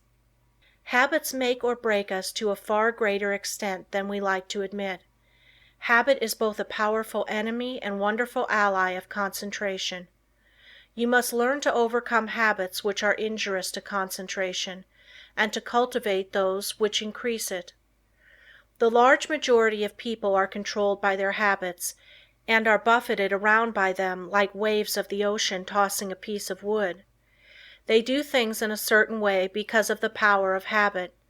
They seldom ever think of concentrating on why they do them this way or that, or study to see if they could do them in a better way. Now my object in this chapter is to get you to concentrate on your habits, so you can find out which are good and which are bad for you. You will find that by making a few needed changes, you can make even those that are not good for you of service. The good habits you can make much better. The first thing I want you to realize is that all habits are governed consciously or unconsciously by the will. Most of us are forming new habits all the time. Very often, if you repeat something several times in the same way, you will have formed the habit of doing it that way. But the oftener you repeat it, the stronger that habit grows, and the more deeply it becomes embedded in your nature. After a habit has been in force for a long time, it becomes almost a part of you, and is therefore hard to overcome. But you can still break any habit by strong concentration on its opposite. All our life, so far as it has definite form, is but a mass of habits, practical, emotional, and intellectual, systematically organized, for our weal or woe, and bearing us irresistibly toward our destiny, whatever the latter may be. We are creatures of habits, imitators and copiers of our past selves. We are liable to be bent or curved as we can bend a piece of paper, and each fold leaves a crease, which makes it easier to make the fold there the next time. The intellect and will are spiritual functions, still they are immersed in matter, and to every moment of theirs corresponds a movement in the brain, that is, in their material correlative. This is why habits of thought and habits of willing can be formed. All physical impressions are the carrying out of the actions of the will and intellect. Our nervous systems are what they are today because of the way they have been exercised. As we grow older, most of us become more and more like automatic machines. The habits we have formed increase in strength. We work in our old characteristic way. Your associates learn to expect you to do things in a certain way. So you see that your habits make a great difference in your life, and as it is just about as easy to form good habits as it is bad, you should form only the former. No one but yourself is responsible for your habits. You are free to form the habits that you should, and if everyone could realize the importance of forming the right kind of habits, what a different world this would be. How much happier everyone would be. Then all instead of the few might win success. Habits are formed more quickly when we are young, but if we have already passed the youthful plastic period, the time to start to control our habits is right now, as we will never be any younger. You will find the following maxims worth remembering. First maxim: we must make our nervous system our ally instead of our enemy. Second maxim: in the acquisition of a new habit, as in the leaving off of an old one, we must take care to launch ourselves with as strong and decided an initiative as possible. The man that is in the habit of doing the right thing from boyhood has only good motives, so it is very important for you that you concentrate assiduously on the habits that reinforce good motives. Surround yourself with every aid you can. Don't play with fire by forming bad habits. Make a new beginning today. Study why you have been doing certain things. If they are not for your good, shun them henceforth. Don't give in to a single temptation, for every time you do, you strengthen the chain of bad habits. Every time you keep a resolution, you break the chain that enslaves you. Third maxim: never allow an exception to occur till the new habit is securely rooted in your life. Here is the idea: you never want to give in until the new habit is fixed, else you undo all that has been accomplished by previous efforts. There are two opposing inclinations. One wants to be firm, and the other wants to give in. By your will you can become firm, through repetition. Fortify your will to be able to cope with any and all opposition. Fourth maxim: seize the very first possible opportunity to act on every resolution you make, and on every emotional prompting you may experience in the direction of the habits you aspire to gain. To make a resolve and not to keep it is of little value, so by all means keep every resolution you make, for you not only profit by the resolution, but it furnishes you with an exercise that causes the brain cells and physiological correlatives to form the habit of adjusting themselves to carry out resolutions. A tendency to act becomes efficiently ingrained in us in proportion to the uninterrupted frequency with which the actions actually occur, and the brain grows to their use. When a resolve or a fine glow of feeling is allowed to evaporate without bearing fruit, it is worse than a chance lost. If you keep your resolutions, you form a most valuable habit. If you break them, you form a most dangerous one. So concentrate on keeping them, whether important or unimportant, and remember it is just as important for this purpose to keep the unimportant, for by so doing you are forming a habit. Fifth maxim: keep the faculty of effort alive in you by a little gratuitous exercise every day. The more we exercise the will, the better we can control our habits. Every few days do something for no other reason than its difficulty, so that when the hour of dire need draws nigh, it may find you not unnerved or untrained to stand the test. Asceticism of this sort is like the insurance which a man pays on his house and goods. The tax does him no good at the time, and possibly may never bring him a return, but if the fire does come, his having paid it will be his salvation from ruin. So with the man who has daily insured himself to habits of concentrated attention, energetic volation, and self-denial in unnecessary things. He will stand like a tower when everything rocks around him, and his softer fellow mortals are winnowed like chaff in the blast. The young should be made to concentrate on their habits, and be made to realize that if they don't, they become walking bundles of injurious habits. Youth is the plastic state, and should be utilized in laying the foundation for a glorious future. The great value of habit for good and evil cannot be overestimated. Habit is the deepest law of human nature. No man is stronger than his habits, because his habits either build up his strength or decrease it. Why we are creatures of habits. Habits have often been called a labor-saving invention, because when they are formed they require less of both mental and material strength. The more deeply the habit becomes ingrained, the more automatic it becomes. Therefore, habit is an economizing tendency of our nature, for if it were not for habit, we should have to be more watchful. We walk across a crowded street. The habit of stopping and looking prevents us from being hurt. The right kind of habits keep us from making mistakes and mishaps. It is a well-known fact that the chauffeur is not able to master his machine safely until he has trained his body in a habitual way. When an emergency comes, he instantly knows what to do. Where safety depends on quickness, the operator must work automatically. Habits mean less risk, less fatigue, and greater accuracy. You do not want to become a slave to habits of a trivial nature. For instance, Wagner required a certain costume before he could compose corresponding parts of his operas. Schiller could never write with ease unless there were rotten apples in the drawer of his desk, from which he could now and then obtain an odor which seemed to him sweet. Gladstone had different desks for his different activities, so that when he worked on Homer, he never sat among habitual accompaniments of his legislative labors. In order to overcome undesirable habits, two things are necessary. You must have trained your will to do what you want it to do, and the stronger the will, the easier it will be to break a habit. Then you must make a resolution to do just the opposite of what the habit is. Therefore, one habit must replace another. If you have a strong will, you can tenaciously and persistently concentrate on removing the bad habit, and in a very short time the good habit will gain the upper hand. I will bring this chapter to a close by giving Dr. Oppenheim's instructions for overcoming a habit.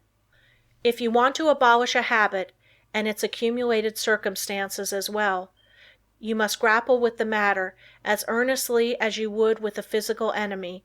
You must go into the encounter with all tenacity of determination, with all fierceness of resolve, yea, even with a passion for success that may be called vindictive. No human enemy can be insidious, so persevering, as unrelenting as an unfavorable habit. It never sleeps. It needs no rest.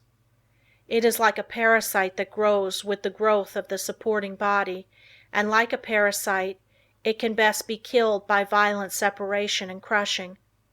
When life is stormy and all seems against us, that is when we often acquire wrong habits, and it is then that we have to make a gigantic effort to think and speak as we should, and even though we may feel the very reverse at that moment, the tiniest effort will be backed up by a tremendous power and will lift us to a realization never felt before.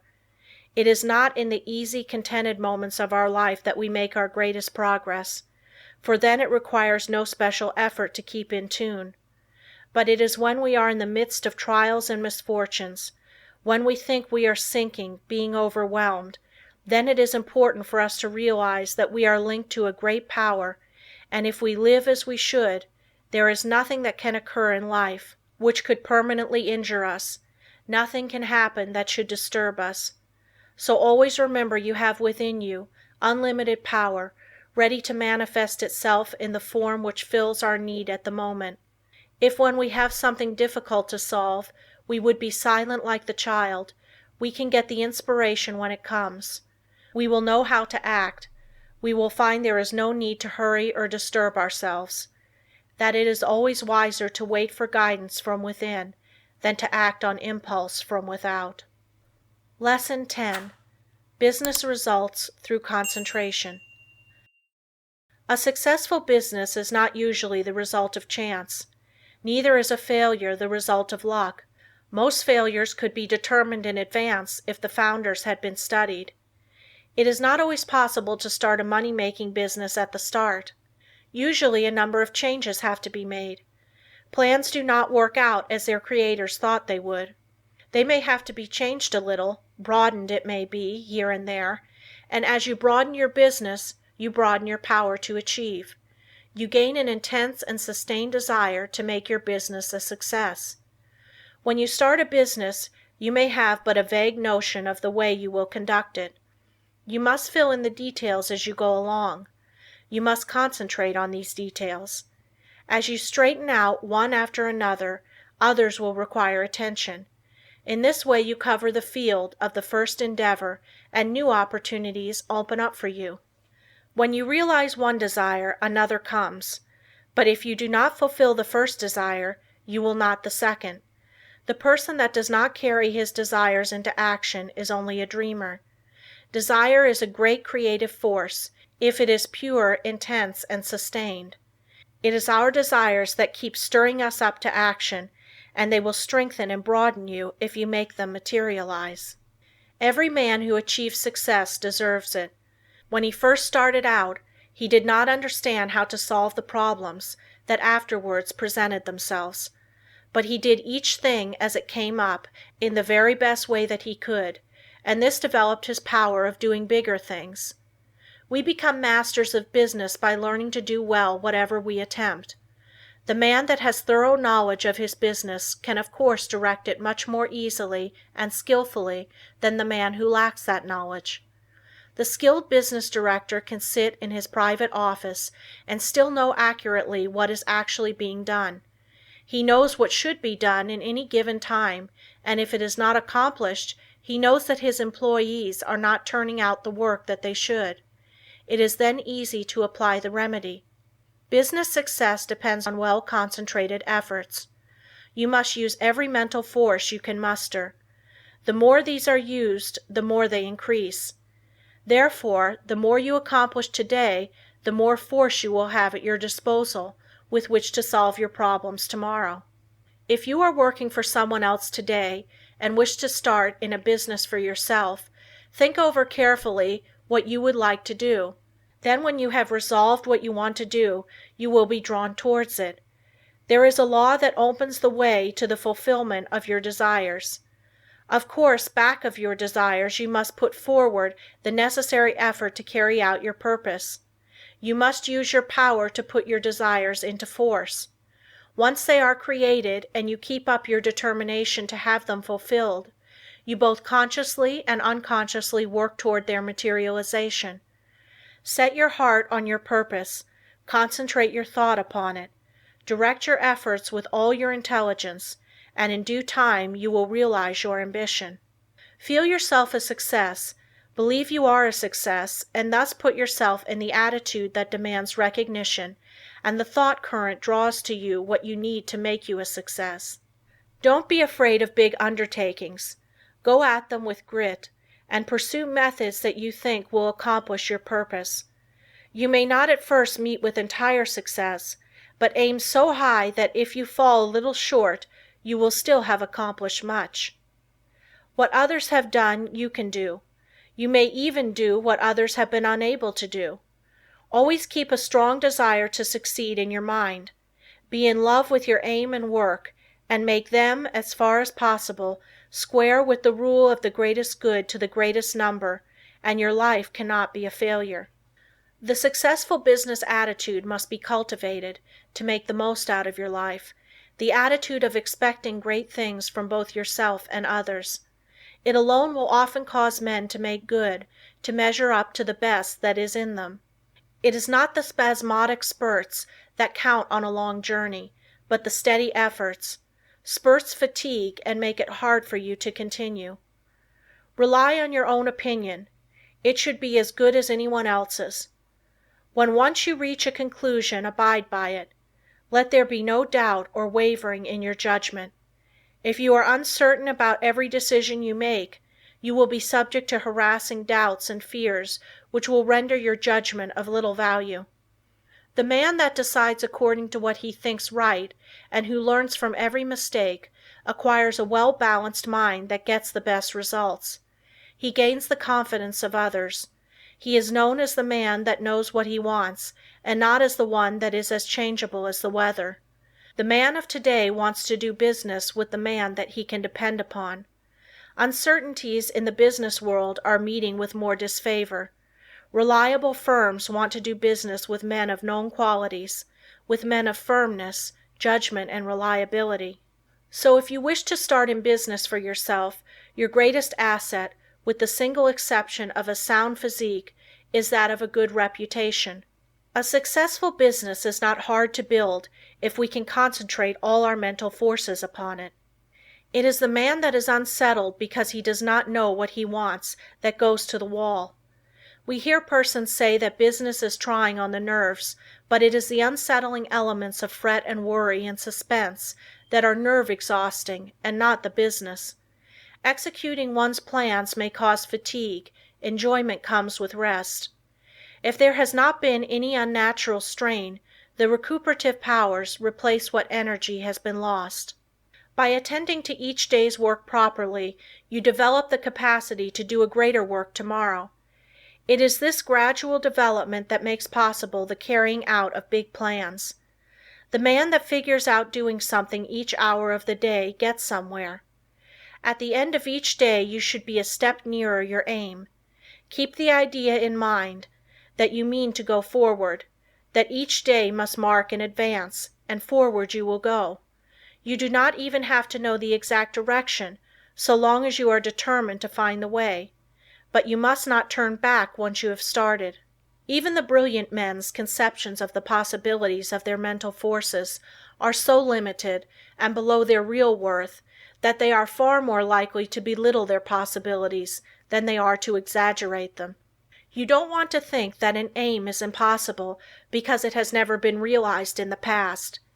Every day someone is doing something that was never done before. We are pushing ahead faster. Formerly it took decades to build up a big business, but today it is only but a matter of years, sometimes of months. Plan each day's activities carefully and you can reach any height you aim at. If each thing you do is done with concise and concentrated thought, you will be able to turn out an excellent quality and a large quantity of work. Plan to do so much work during the day, and you will be astonished to see how much more you will do than on other days when you had not decided on any certain amount. I have demonstrated that the average business working force could do the same amount of work in 6 hours that they now do in 8, without using up any more energy. Never start to accomplish anything in an indecisive, indefinite, uncertain way. Tackle everything with a positiveness and an earnestness that will concentrate your mind and attract the very best associated thoughts. You will in a short time find that you will have extra time for planning bigger things. The natural leader always draws to himself, by the law of mental attraction, ideas in his chosen subject that have never been conceived by others. This is of the greatest importance and help. If you are properly trained, you benefit much by others' thoughts, and providing you generate from within yourself something of value, they will benefit from yours. We are heirs of all the ages, but we must know how to use our inheritance. The confident, pushing, hopeful, determined man influences all with whom he associates, and inspires the same qualities in them. You feel that his is a safe example to follow, and he rouses the same force within you that is pushing him onward and upward. One seldom makes a success of anything that he goes at in a listless, spiritless way. To build up a business you must see it expanding in your mind before it actually takes tangible shape. Every great task that has ever been accomplished has first been merely a vision in the mind of its creator. Detail after detail has had to be worked out in his mind from his first faint idea of the enterprise. Finally a clear idea was formed, and then the accomplishment, which was only the material result of the mental concept, followed. The up-to-date business man is not content to build only for the present, but is planning ahead. If he does not, he will fall behind his competitor who is. What we are actually doing today was carefully thought out and planned by others in the past.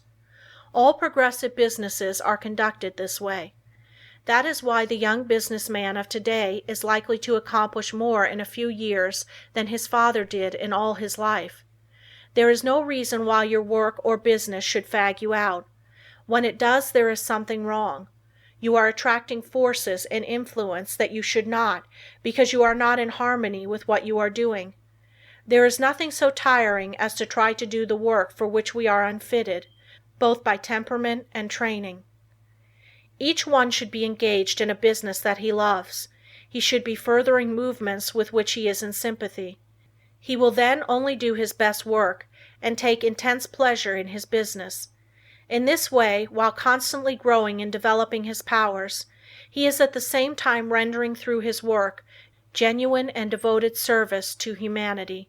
Business success is not the result of chance, but of scientific ideas and plans carried out by an aggressive and progressive management. Use your mental forces so that they will grow and develop. Remember that everything you do is the result of mental action. Therefore, you can completely control your every action. Nothing is impossible for you. Don't be afraid to tackle a difficult proposition. Your success will depend upon the use you make of your mind. This is capable of wonderful development. See that you make full use of it, and not only develop yourself but your associates. Try to broaden the visions of those with whom you come in contact, and you will broaden your own outlook of life. Are you afraid of responsibilities? In order for the individual soul to develop, you must have responsibilities. You must manifest the omnipotence of the law of supply. The whole world is your legitimate sphere of activity. How much of a conqueror are you? What have you done? Are you afraid of responsibility, or are you ever dodging, flinching, or sidestepping it? If you are not a real man. Your higher self never winces. So be a man and allow the powers of the higher self to manifest, and you will find you have plenty of strength, and you will feel better when you are tackling difficult propositions. End of Lesson 10. Lesson 11. Concentrate on courage. Courage is the backbone of man. The man with courage has persistence. He states what he believes and puts it into execution. The courageous man has confidence. He draws to himself all the moral qualities and mental forces which go to make up a strong man, whereas the man without courage draws to himself all the qualities of a weak man, vacillation, doubt, hesitancy, and unsteadiness of purpose. You can therefore see the value of concentration on courage. It is a most vital element of success. The lack of courage creates financial as well as mental and moral difficulties. When a new problem comes, instead of looking upon it as something to be achieved, the man or woman without courage looks for reasons why it cannot be done, and failure is naturally the almost inevitable result. This is a subject well worthy of your study. Look upon everything within your power as a possibility instead of as merely a probability, and you will accomplish a great deal more, because by considering a thing as impossible, you immediately draw to yourself all the elements that contribute to failure. Lack of courage destroys your confidence in yourself. It destroys that forceful, resolute attitude so important to success. The man without courage unconsciously draws to himself all that is contemptible, weakening, demoralizing, and destructive. He then blames his luck when he does not secure the things he weakly desires. We must first have the courage to strongly desire something. A desire to be fulfilled must be backed by the strength of all our mental forces. Such a desire has enough commanding force to change all unfavorable conditions. The man with courage commands, whether be on the battlefield or in business life. What is courage? It is the will to do. It takes no more energy to be courageous than to be cowardly. It is a matter of the right training in the right way. Courage concentrates the mental forces on the task at hand. It then directs them thoughtfully, steadily, deliberately, while attracting all the forces of success toward the desired end. Cowardice, on the other hand, dissipates both our mental and moral forces, thereby inviting failure. As we are creatures of habit, we should avoid persons that lack courage. They are easy to discover because of their habits of fear in attacking new problems. The man with courage is never afraid. Start out today with the idea that there is no reason why you should not be courageous. If any fear thoughts come to you, cast them off as you would the deadly viper. Form the habit of never thinking of anything unfavorable to yourself or anyone else. In dealing with difficulties, new or old, hold ever the thought, "I am courageous." Whenever a doubt crosses the threshold of your mind, banish it. Remember, you as a master of your mind control its every thought, and here is a good one to often affirm: "I have courage because I desire it, because I need it, because I use it, and because I refuse to become such a weakling as a cowardice produces." There is no justification for the loss of courage. The evils by which you will almost certainly be overwhelmed without it are far greater than those which courage will help you to meet and overcome.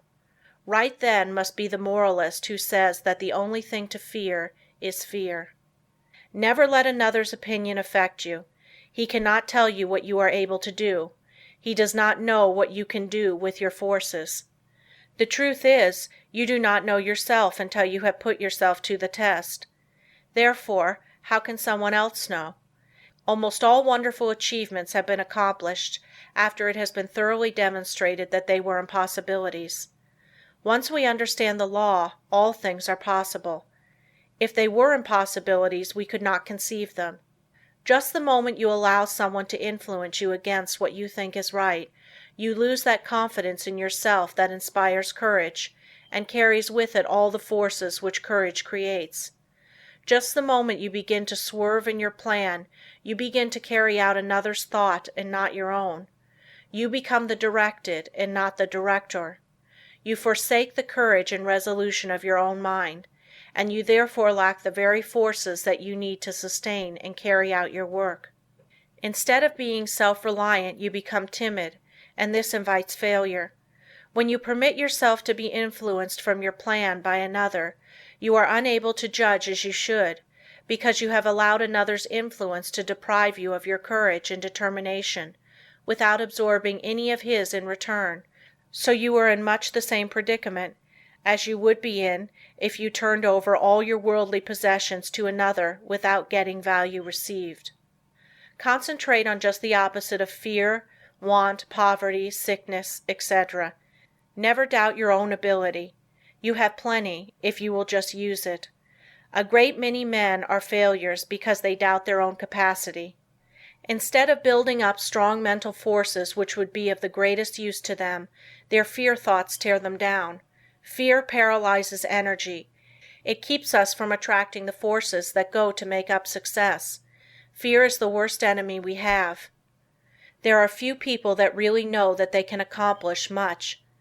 They desire the full extent of their powers, but alas, it is only occasionally that you find a man that is aware of the great possibilities within him. When you believe with all your mind and heart and soul that you can do something, you thereby develop the courage to steadily and confidently live up to that belief. You have now gone a long way towards accomplishing it. The chances are that there will be obstacles, big and little, in your way, but resolute courage will overcome them, and nothing else will. Strong courage eliminates the injurious and opposing forces by summoning their masters, the yet stronger forces that will serve you. Courage is yours for the asking. All you have to do is to believe in it, claim it, and use it. To succeed in business, believe that it will be successful, assert that it is successful, and work like a beaver to make it so. Difficulties soon melt away before the courageous. One man of courage can fire with his spirit a whole army of men, whether it be military or industrial, because courage, like cowardice, is contagious. The man of courage overcomes the trials and temptations of life. He commands success. He renders sound judgment. He develops personal influence and a forceful character, and often becomes the mentor of the community which he serves. How to overcome depression and melancholia. Both of the former are harmful and make you unhappy. These are states that can be quickly overcome through concentrating more closely on the higher self, for when you do, you cut off the connection with the harmful force currents. You can also drive away moods by simply choosing and fully concentrating on an agreeable subject. Through willpower and thought control, we can accomplish anything we want to do. There is wonderful inherent power within us all, and there is never any sufficient cause for fear except ignorance. Every evil is but the product of ignorance, and every one that possesses the power to think has the power to overcome ignorance and evil. The pain that we suffer from doing evil are but the lessons of experience, and the object of the pain is to make us realize our ignorance. When we become depressed, it is evidence that our thought faculties are combining improperly, and thereby attracting the wrong force currents. All that is necessary to do is to exercise the will and concentrate upon happy subjects. I will only think of subjects worthy of my higher self and its powers. Lesson 12. Concentrate on wealth. It was never intended that man should be poor. When wealth is obtained under the proper conditions, it broadens the life. Everything has its value.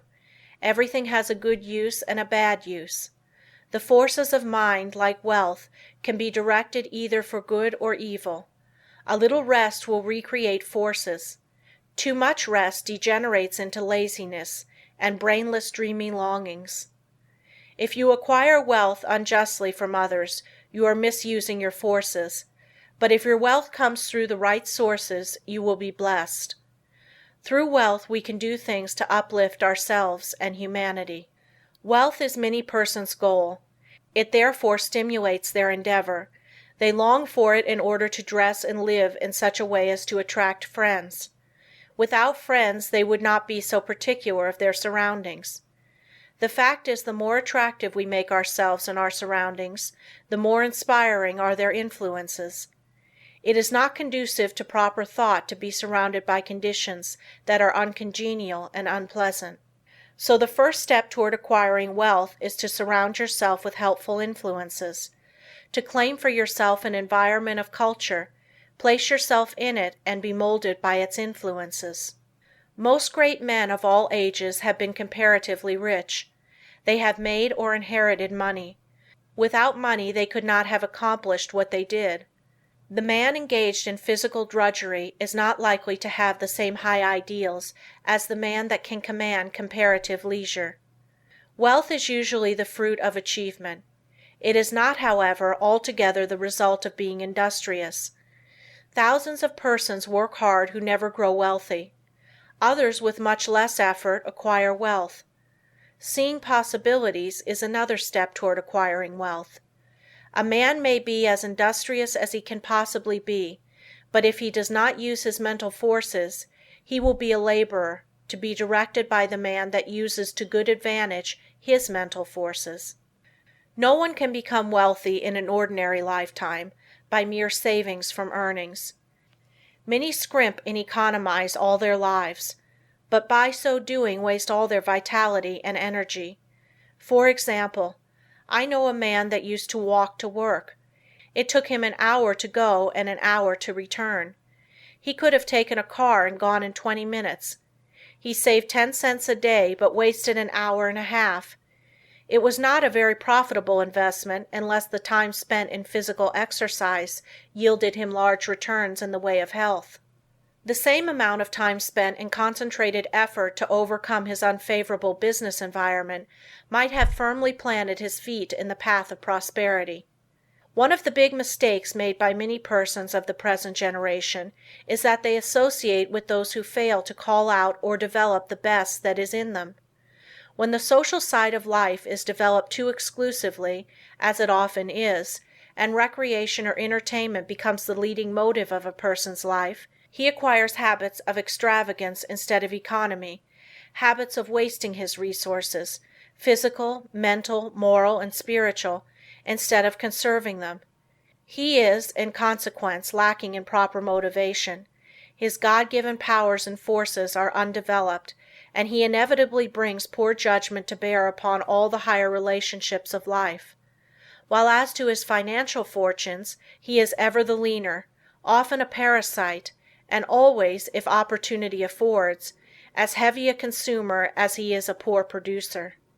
It seems a part of the tragedy of life that these persons have to be taught such painful lessons before they can understand the forces and laws that regulate life.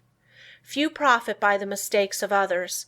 They must experience them for themselves and then apply the knowledge so gained in reconstructing their lives.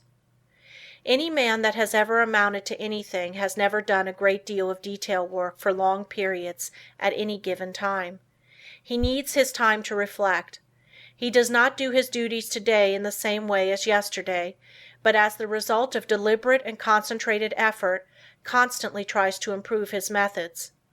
The other day I attended a lecture on prosperity. I knew the lecturer had been practically broke for 10 years. I wanted to hear what he had to say. He spoke very well. He no doubt benefited some of his hearers, but he had not profited by his own teachings. I introduced myself and asked him if he believed in his maxims. He said he did. I asked him if they made him prosperous. He said not exactly. I asked him why. He answered that he thought he was fated not to experience prosperity. In half an hour I showed that man why poverty had always been his companion. He had dressed poorly. He held his lectures in poor surroundings. By his actions and beliefs he attracted poverty. He did not realize that his thoughts and his surroundings exercised an unfavorable influence. I said, thoughts are moving forces, great powers. Thoughts of wealth attract wealth. Therefore, if you desire wealth, you must attract the forces that will help you to secure it. Your thoughts attract a similar kind of thoughts. If you hold thoughts of poverty, you attract poverty.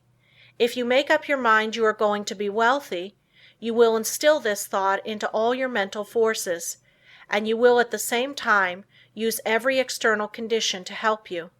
Many persons are of the opinion that if you have money, it is easy to make more money. But this is not necessarily true. 90% of the men that start in business fail. Money will not enable one to accumulate much more unless he is trained to seek and use good opportunities for its investment. If he inherits money, the chances are that he will lose it. While if he has made it, he not only knows its value, but has developed the power to use it as well as to make more if he loses it.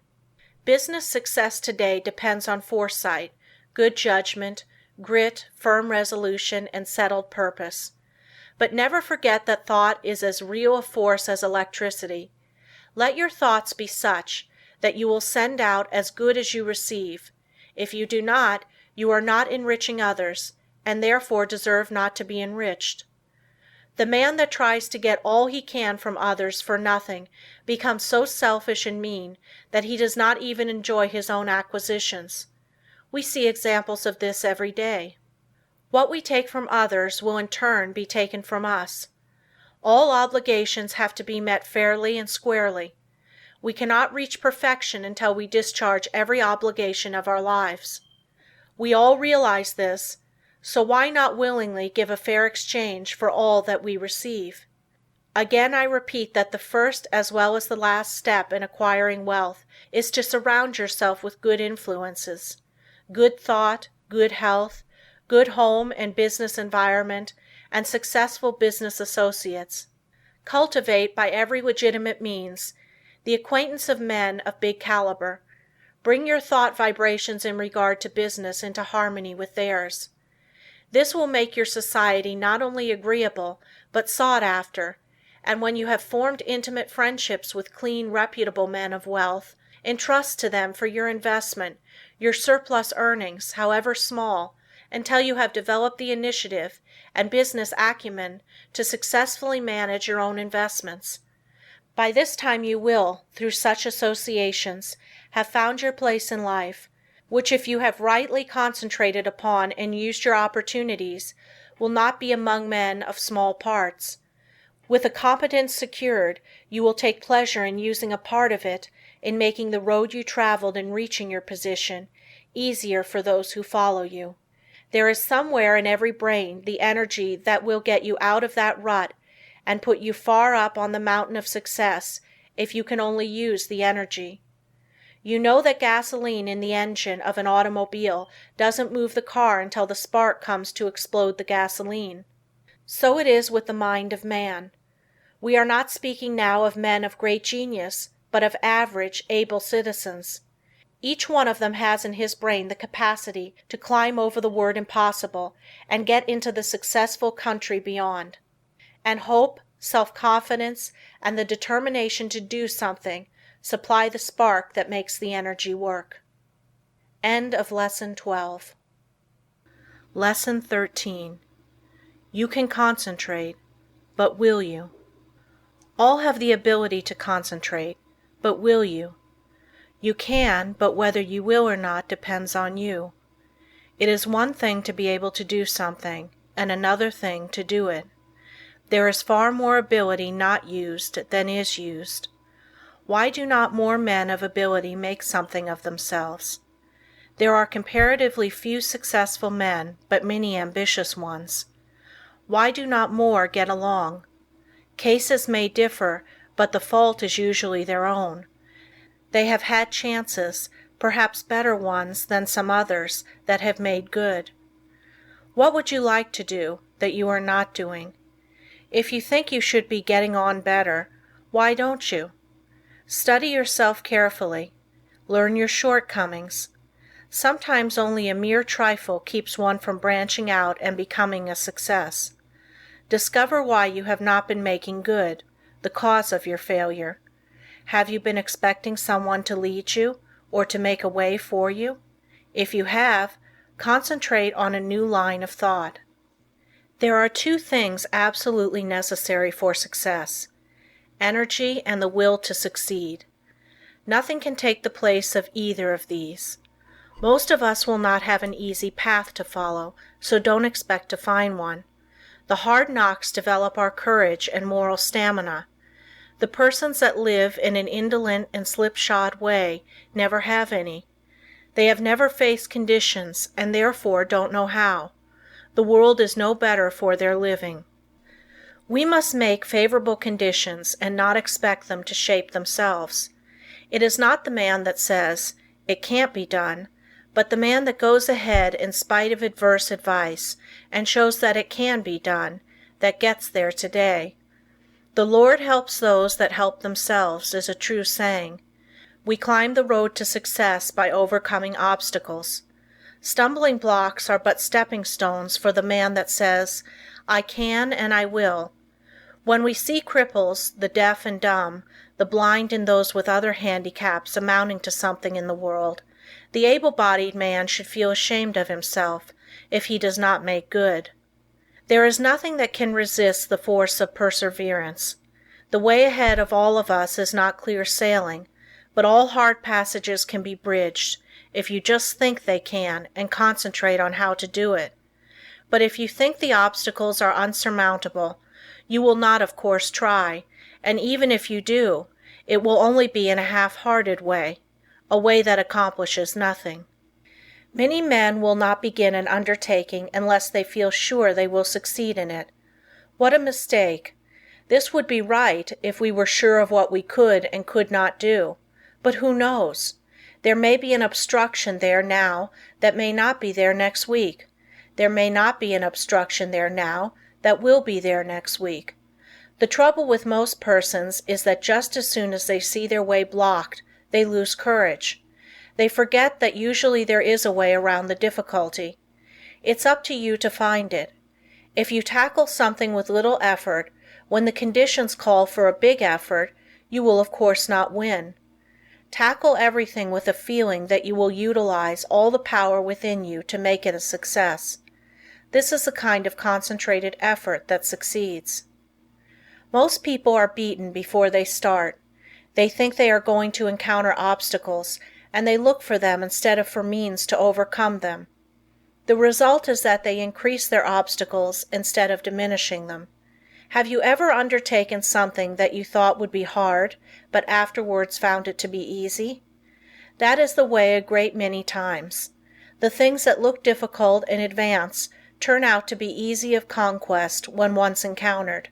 So start out on your journey with the idea that the road is going to be clear for you, and that if it is not, you will clear the way.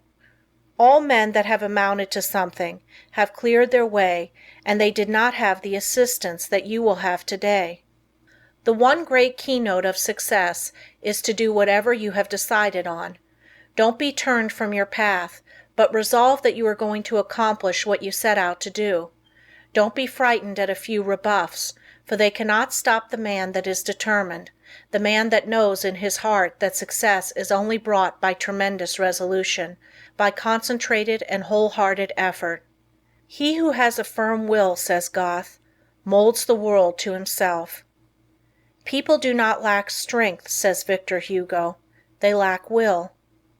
It is not so much skill that wins victories as it is activity and great determination. There is no such thing as failure for the man that does his best. No matter what you may be working at the present time, don't let this make you lose courage. The tides are continually changing, and tomorrow or some other day they will turn to your advantage if you are a willing and are an ambitious worker. There is nothing that develops you and increases your courage like work. If it were not for work, how monotonous life would at last become.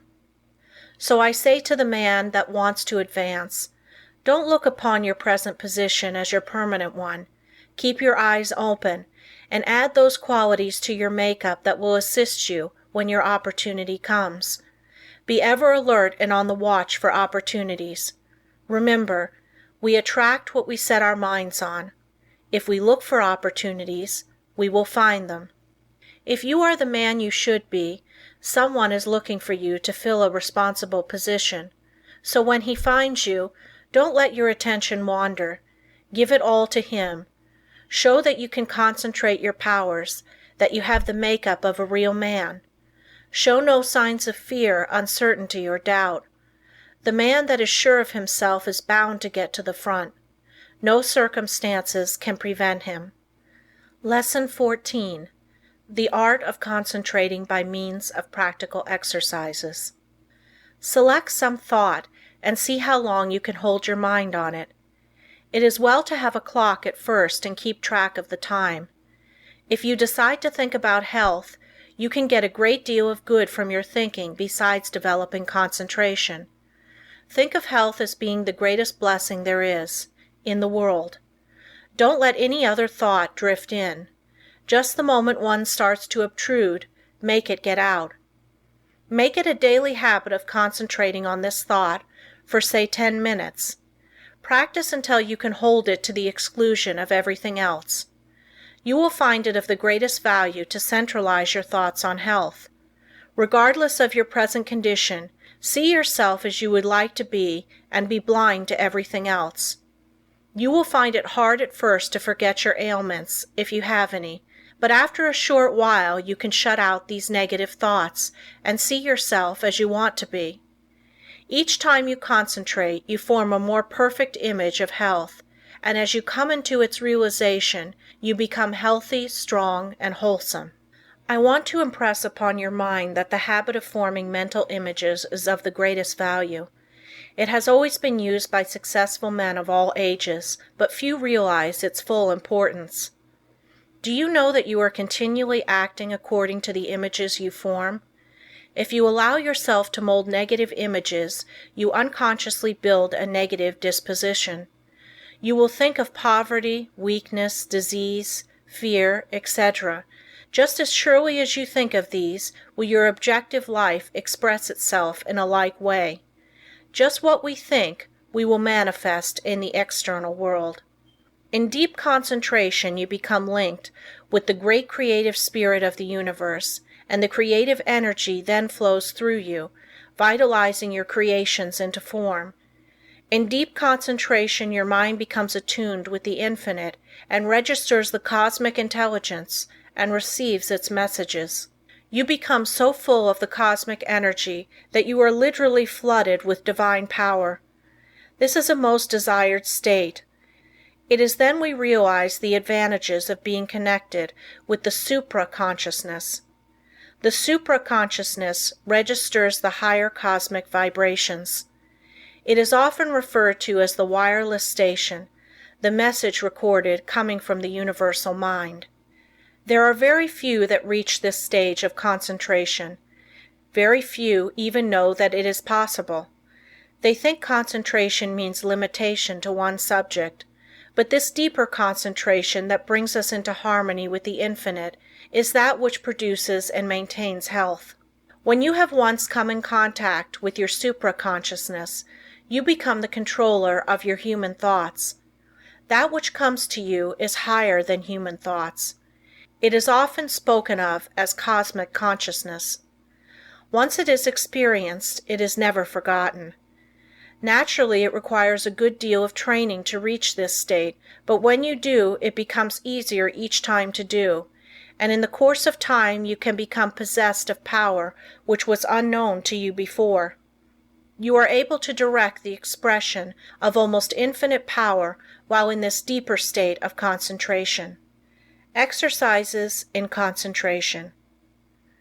The rays of the sun, when focused upon an object by means of a sunglass, produce a heat many times greater than the scattered rays of the same source of light and heat. This is true of attention. Scatter it and you get but ordinary results. But center it upon one thing and you secure much better results. When you focus your attention upon an object, your every action, voluntary and involuntary, is in the direction of attaining that object. If you will focus your energies upon a thing to the exclusion of everything else, you generate the force that can bring you what you want. When you focus your thought, you increase its strength. The exercises that follow are tedious and monotonous, but useful. If you will persist in them, you will find they are very valuable, as they increase your powers of concentration. Before proceeding with the exercises, I will answer a question that just comes to me. This person says after he works all day, he is too tired to practice any exercise. But this is not true. We will say he comes home all tired out, eats his supper, and sits down to rest. If his work has been mental, the thought which has been occupying his mind returns to him, and this prevents him from securing the rest he needs. It is an admitted fact that certain thoughts call into operation a certain set of brain cells. The other cells, of course, are not busy at that time and are rested. Now, if you take up something that is just different from what you have been doing during the day, you will use the cells that have not done anything and give those that have had work to do a rest. So you should regulate the evenings that you have and call forth an entirely different line of thought, so as not to use the cells which you have tired out during the day. If you will center your attention on a new thought, you relieve the old cells from vibrating with excitement, and they get their needed rest. The other cells that have been idle all day want to work, and you will find you can enjoy your evenings while securing needed rest. Once you have learned to master your thoughts, you will be able to change them just as easily as you change your clothes. Remember, the real requisite of centering is to be able to shut out outside thoughts, anything foreign to the subject. Now, in order to control your intention, first gain control over the body. This must be brought under direct control of the mind under the control of the will. Your will is strong enough to do anything you wish, but you must realize that it is. The mind can be greatly strengthened by being brought under the direct influence of the will. When the mind is properly strengthened by the impulse of the will, it becomes a powerful transmitter of thought, because it has more force. The best time to concentrate is after reading something that is inspiring, as you are then mentally and spiritually exalted in the desired realm. Then is the time you are ready for deep concentration. If you are in your room first, see that your windows are up and the air is good. Lie down flat on your bed without a pillow. See that every muscle is relaxed. Now breathe slowly, filling the lungs comfortably full of fresh air. Hold this as long as you can without straining yourself. Then exhale slowly. Exhale in an easy, rhythmic way. Breathe this way for 5 minutes, letting the divine breath flow through you, which will cleanse and rejuvenate every cell of brain and body. You are then ready to proceed. Now think how quiet and relaxed you are. You can become enthusiastic over your condition. Just think of yourself as getting ready to receive knowledge that is far greater than you have ever received before. Now relax and let the Spirit work in and through you and assist you to accomplish what you wish. Don't let any doubts or fears enter. Just feel that what you wish is going to manifest. Just feel it already has. In reality, it has. For just the minute you wish a thing to be done, it manifests in the thought world. Whenever you concentrate, just believe it is a success.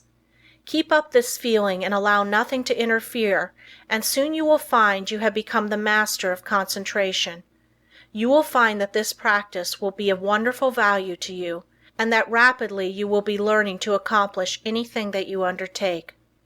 It will be necessary to first train the body to obey the commands of the mind. I want you to gain control over your muscular movements. The following exercise is especially good in assisting you to acquire perfect control of the muscles. Exercise 1. Sit in a comfortable chair and see how still you can keep. This is not as easy as it seems. You will have to center your attention on sitting still. Watch and see that you are not making any involuntary muscular movements. By a little practice you will find you are able to sit still without a movement of the muscles for 15 minutes. At first I advise sitting in a relaxed position for 5 minutes. After you are able to keep perfectly still, increase the time to 10 minutes and then to 15. This is as long as it is necessary, but never strain yourself to keep still. You must be relaxed completely. You will find this habit of relaxing is very good. Exercise 2. Sit in a chair with your head up and your chin out, shoulders back. Raise your right arm until it is on the level with your shoulder, pointing to your right. Look around with head only, and fix your gaze on your fingers, and keep the arm perfectly still for 1 minute. Do the same exercise with left arm. When you are able to keep the arm perfectly steady, increase the time until you are able to do this 5 minutes with each arm. Turn the palm of the hand downward when it is outstretched, as this is the easiest position. If you will keep your eyes fixed on the tips of your fingers, you will be able to tell if you are keeping your arm perfectly still. Exercise 3.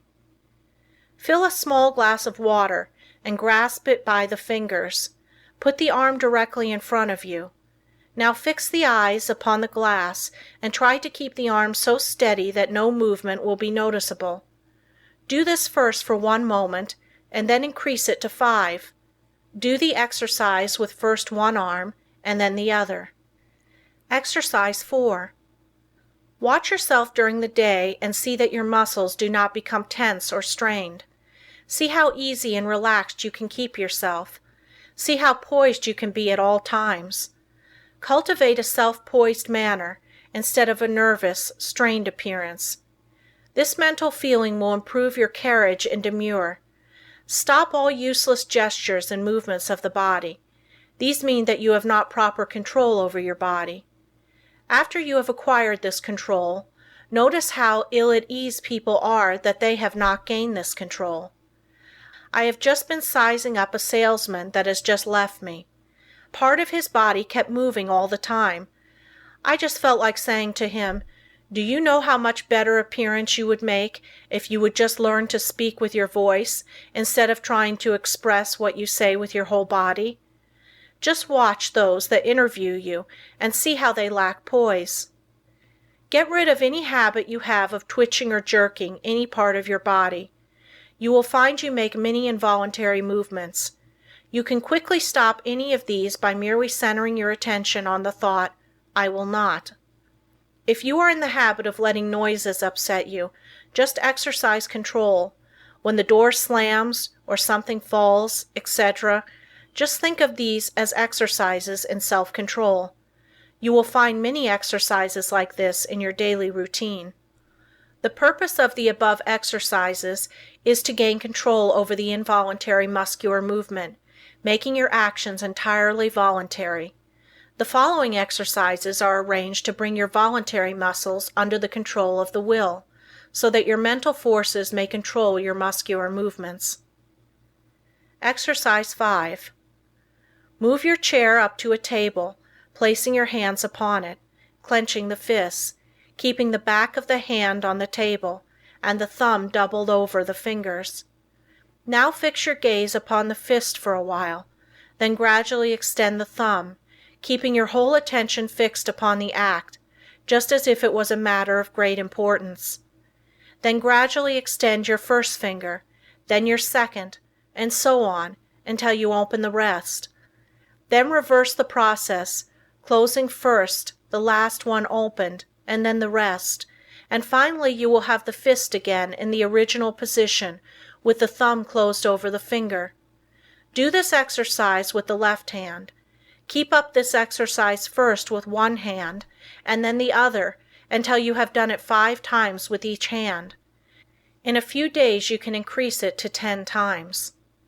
The chances are that the above exercises will at first make you tired, but it is important for you to practice these monotonous exercises so you can train your attention. It also gives you control over your muscular movement. The attention, of course, must be kept closely on each movement of the hand. If it is not, you will of course lose the value of the exercise. Exercise 6. Put the right hand on knee, both fingers and thumb closed, except the first finger, which points out in front of you. Then move the finger slowly from side to side, keeping the attention fixed upon the end of the finger. You can make up a variety of exercises like these. It is good training to plan out different ones. The main point you should keep in mind is that the exercise should be simple and that the attention should be firmly fixed upon the moving part of the body. You will find your attention will not want to be controlled and will try to drift to something more interesting. This is just where these exercises are of value, and you must control your attention and see it is held in the right place and does not wander away. You may think these exercises very simple and of no value, but I promise you in a short time you will notice that you have a much better control over your muscular movements, carriage and demure, and that you will find that you have greatly improved your power of attention and can center your thoughts on what you do, which of course will be very valuable. No matter what you may be doing, imagine that it is your chief object in life. Imagine that you are not interested in anything else in the world but what you are doing. Do not let your attention get away from the work you are at. Your attention will no doubt be rebellious, but control it and do not let it control you. When once you conquer the rebellious attention, you have achieved a greater victory than you can realize at the time. Many times afterwards you will be thankful you have learned to concentrate your closest attention upon the object at hand. Let no day go by without practicing concentrating on some familiar object that is uninteresting. Never choose an interesting object, as it requires less attention. The less interesting it is, the better the exercise will it be. After a little practice you will find you can center your attention on uninteresting subjects at will. The person that can concentrate can gain full control over his body and mind and be the master of his inclinations, not their slave. When you can control yourself, you can control others. You can develop a will that will make you a giant compared with the man that lacks willpower. Try out your willpower in different ways until you have it under such control that as soon as you decide to do a thing, you go ahead and do it. Never be satisfied with the "I did fairly well" spirit, but put forward your best efforts. Be satisfied with nothing else.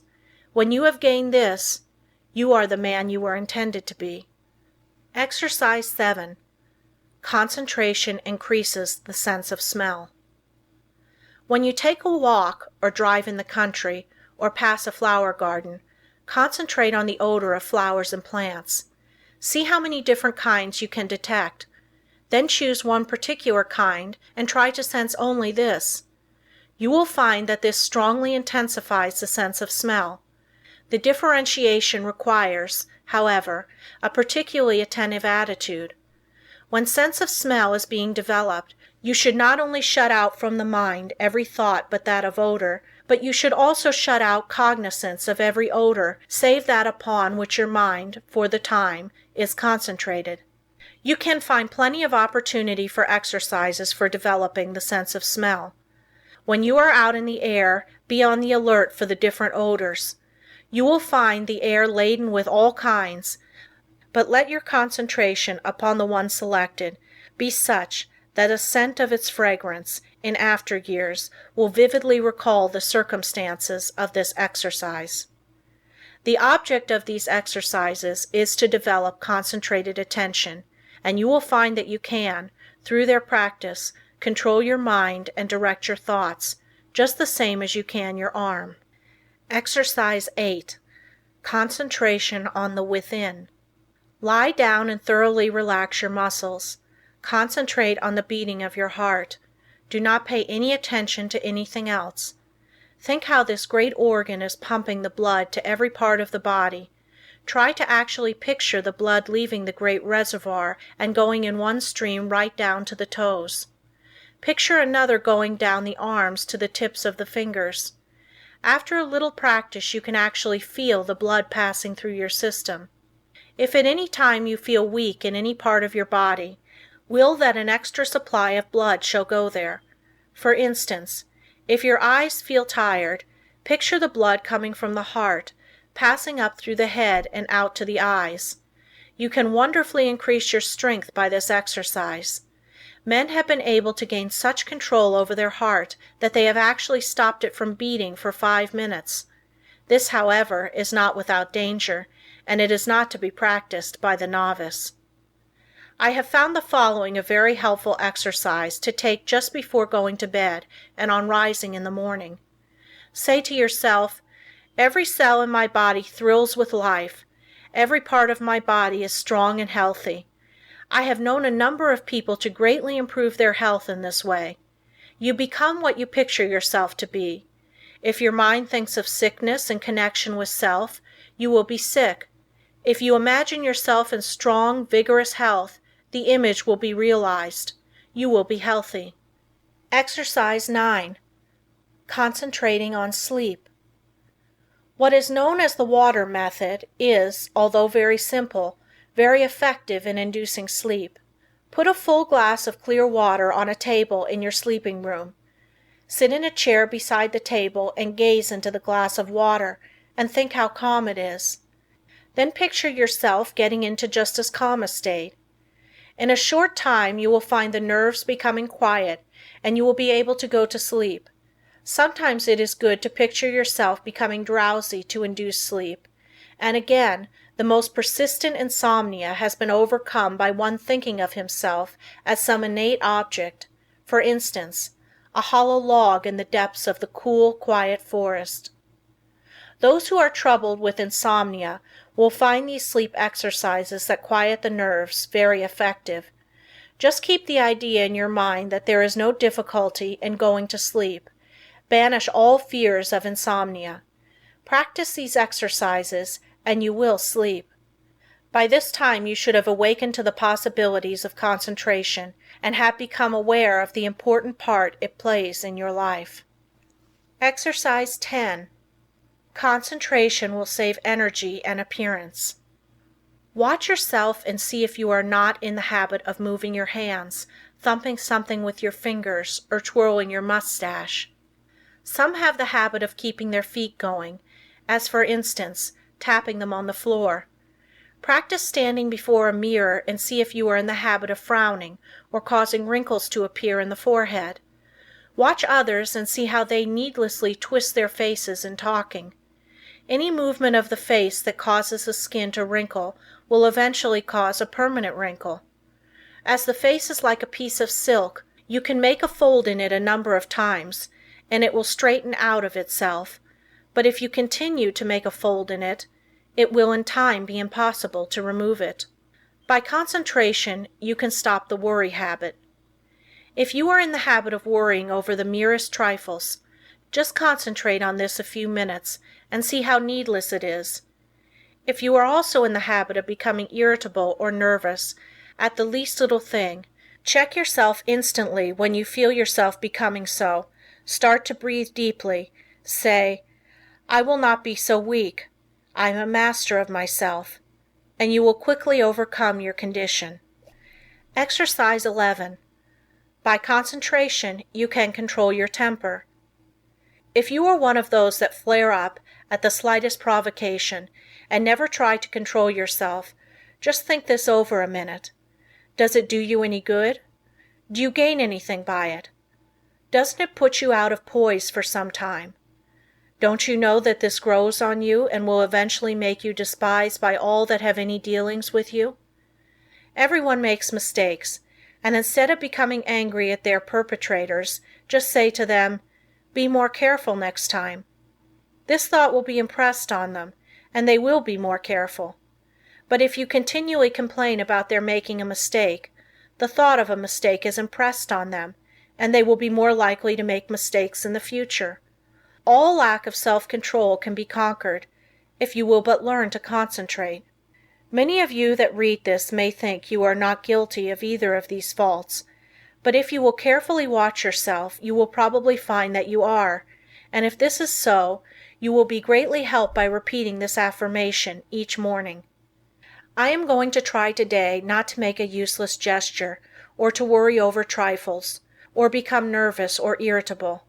I intend to be calm, and in no difference what may be the circumstances, I will control myself. Henceforth, I resolve to be free from all signs that show lack of self-control. At night, quickly review your actions during the day and see how fully you realized your aim. At first you will, of course, have to plead guilty of violation a few times, but keep on, and you will soon find that you can live up to your ideal. After you have once gained self-control, however, don't relinquish it. For some time it will still be necessary to repeat the affirmation in the morning and square your conduct with it in the evening. Keep up the good work until at last the habit of self-control is so firmly fixed that you could not break it even though you tried. I have had many persons tell me that this affirmation and daily review made a wonderful difference in their lives. You too will notice a difference if you live up to these instructions. Exercise 12. Practice talking before a glass. Make 2 marks on your mirror on a level with your eyes, and think of them as 2 human eyes looking into yours. Your eyes will probably blink a little at first.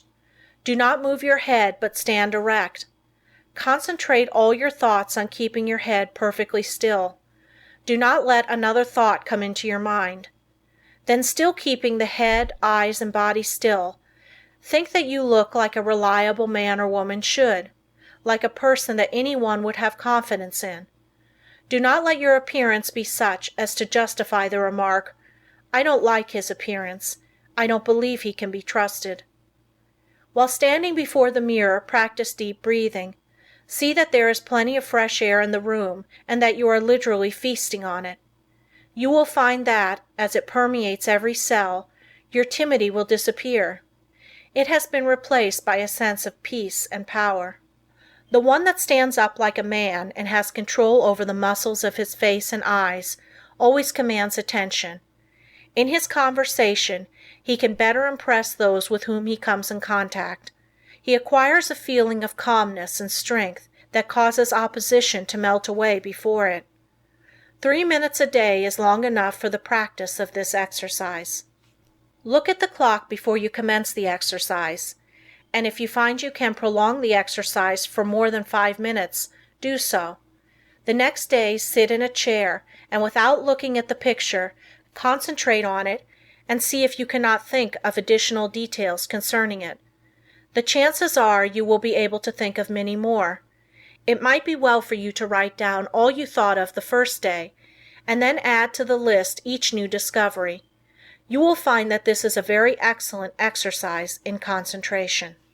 Exercise 13. The control of sensations. Think how you would feel if you were cool, then think how you would feel if you were cold. Again, how would you feel if it were freezing? In this state you would be shivering all over. Now think of just the opposite conditions. Construct such a vivid image of heat that you are able to experience the sensation of heat even in the coldest atmosphere. It is possible to train your imagination until you do this, and it can then be turned to practical account in making undesirable conditions bearable. You can think of many very good exercises like this. For instance, if you feel yourself getting hungry or thirsty, and for any reason you do not wish to eat, do not think of how hungry or thirsty you are, but just visualize yourself as finishing a hearty meal. Again, when you experience pain, do not increase it by thinking about it, but do something to divert your attention, and the pain will seem to decrease. If you will start practicing along this line systematically, you will soon gain a wonderful control over the things that affect your physical comfort. Exercise 14. The Eastern Way of Concentrating. Sit in a chair with a high back in upright position. Press one finger against the right nostril. Now take a long, deep breath, drawing the breath in gently as you count 10. Then expel the breath through the right nostril as you count 10. Repeat this exercise with the opposite nostril. This exercise should be done at least 20 times at each sitting. Exercise 15. Controlling Desires. Desire, which is one of the hardest forces to control, will furnish you with excellent exercises in concentration. It seems natural to want to tell others what you know, but by learning to control these desires, you can wonderfully strengthen your powers of concentration. Remember, you have all that you can do to attend to your own business. Do not waste your time in thinking of others or in gossiping about them. If from your own observation you learn something about another person that is detrimental, keep it to yourself. Your opinion may afterwards turn out to be wrong anyway, but whether right or wrong, you have strengthened your will by controlling your desire to communicate your views. If you hear good news, resist the desire to tell it to the first person you meet, and you will be benefited thereby. It will require the concentration of all your powers of resistance to prohibit the desire to tell. After you feel that you have complete control over your desires, you can then tell your news. But you must be able to suppress the desire to communicate the news until you are fully ready to tell it. Persons that do not possess this power of control over desires are apt to tell things that they should not, thereby often involving both themselves and others in needless trouble. If you are in the habit of getting excited when you hear unpleasant news, just control yourself and receive it without any exclamation of surprise. Say to yourself, "Nothing is going to cause me to lose my self-control." You will find from experience that this self-control will be worth much to you in business. You will be looked upon as a cool-headed businessman, and this in time becomes a valuable business asset. Of course, circumstances alter cases. At times it is necessary to become enthused, but be ever on the lookout for opportunities for the practice of self-control. He that ruleth his spirit is greater than he that ruleth a city. Exercise 16. When you read. No one can think without first concentrating his thoughts on the subject in hand. Every man and woman should train himself to think clearly. An excellent exercise is to read some short story and then write just an abridged statement. Read an article in a newspaper and see how in a few words you can express it. Reading an article to get only the essentials requires the closest concentration. If you are unable to write out what you read, you will know you are weak in concentration. Instead of writing it out, you can express it orally if you wish. Go to your room and deliver it as if you were talking to someone. You will find exercises like this of the greatest value in developing concentration and learning to think. After you have practiced a number of these simple exercises, read a book for 20 minutes and then write down what you have read. The chances are that first you will not remember very many details, but with a little practice you will be able to write a very good account of what you have read. The closer the concentration, the more accurate the account will be. It is a good idea when time is limited to read only a short sentence and then try to write it down word for word. When you are able to do this, read 2 or more sentences and treat similarly. The practice will produce very good results if you keep it up until the habit is fixed. If you will just utilize your spare time in practicing exercises like those suggested, you can gain wonderful powers of concentration. You will find that in order to remember every word in a sentence, you must keep out every thought but that which you wish to remember, and this power of inhibition alone will more than compensate for the trouble of the exercise. Of course, success in all of the above depends largely upon cultivating, through the closest concentration, the power to image or picture what you read, upon the power, as one writer expresses it, of letting the mountains of which we hear loom before us, and the rivers of which we read roll at our feet. Exercise 17. Concentration overcomes bad habits. If you have a habit that you want to get rid of, shut your eyes and imagine that your real self is standing before you. Now try the power of affirmation. Say to yourself, "You are not a weakling. You can stop this habit if you want to. This habit is bad and you want to break it." Just imagine that you are someone else giving this advice. This is a very valuable practice. You, in time, see yourself as others see you. The habit loses its power over you and you are free. If you will just form the mental image of controlling yourself as another person might, you will take a delight in breaking bad habits. I have known a number of men to break themselves of drinking in this way. Exercise 18. Watch concentration. Sit in a chair and place a clock with the second hand on the table. Follow the second hand with your eyes as it goes around. Keep this up for 5 minutes, thinking of nothing else but the second hand. This is a very good exercise when you only have a few minutes to spare, if you are able to keep every other thought in the stream of consciousness subordinate to it. As there is little that is particularly interesting about the second hand, it is hard to do this, but in the extra effort of willpower required to make it successful lies its value. Always try to keep as still as possible during these exercises. In this way you gain control over nerves, and this quieting effect is very good for them. Exercise 19. Faith concentration. A belief in the power to concentrate is of course very important. I purposely did not put this exercise in the beginning where it naturally belongs, because I wanted you to know that you could learn to concentrate. If you have practiced the above exercises, you have now developed this concentration power to a considerable extent, and therefore you have faith in the power of concentration, but you can still become a much stronger believer in it. We will say that you have some desire or wish you want fulfilled, or that you need some special advice. You first clearly picture what is wanted, and then you concentrate on getting it. Have absolute faith that your desires will be realized. Believe that it will, according to your belief, be fulfilled. Never, at this time, attempt to analyze the belief. You don't care anything about the whys and wherefores. You want to gain the thing you desire, and if you concentrate on it in the right way, you will get it. A caution. Never think you will not succeed, but picture what is wanted as already yours, and yours it surely will be. Self-distrust. Do you ever feel distrust in yourself? If you do, just ask yourself, which self do I mistrust? Then say, my higher self cannot be affected. Then think of the wonderful powers of the higher self. There is a way to overcome all difficulties, and it is a delight for the human soul to do so. Instead of wasting precious thought force by dreading or fearing a disagreeable interview or event, instead devote the time in concentrated thought and how to make the best of the interview or event, and you will find that it will not be as unpleasant as you thought it would be. Most of our troubles are but imaginary, and it is the mental habit of so dreading them that really acts as a magnet in attracting those that really do come.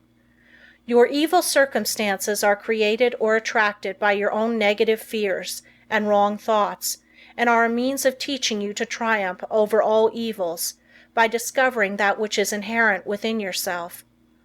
You will find it helpful in overcoming self-distrust to stop and think, why are you concentrating your forces? And by so doing, you become more closely attached to the higher self, which never distrusts.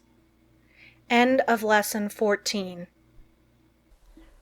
A man forgets because he does not concentrate his mind on his purpose, especially at the moment he conceives it. We remember only that which makes a deep impression. Hence we must first deepen our impressions by associating in our minds certain ideas that are related to them. We will say a wife gives her husband a letter to mail. He does not think about it, but automatically puts it in his pocket and forgets all about it.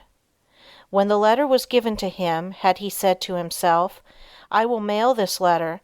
The box is at the next corner, and when I pass it, I must drop this letter," it would have enabled him to recall the letter the instant he reached the mailbox. The same rule holds good in regard to more important things. For example, if you are instructed to drop in and see Mr. Smith while out to luncheon today, you will not forget it. If at the same moment the instruction is given, you say to yourself something similar to the following: "When I get to the corner of blank street, on my way to luncheon, I shall turn to the right and call on Mr. Smith." In this way the impression is made, the connection established, and the sight of the associated object recalls the errand. The important thing to do is to deepen the impression at the very moment it enters your mind. This is made possible not only by concentrating the mind upon the idea itself, but by surrounding it with all possible association of ideas, so that each one will reinforce the others. The mind is governed by laws of association, such as the law that ideas which enter the mind at the same time emerge at the same time, one assisting in recalling the others.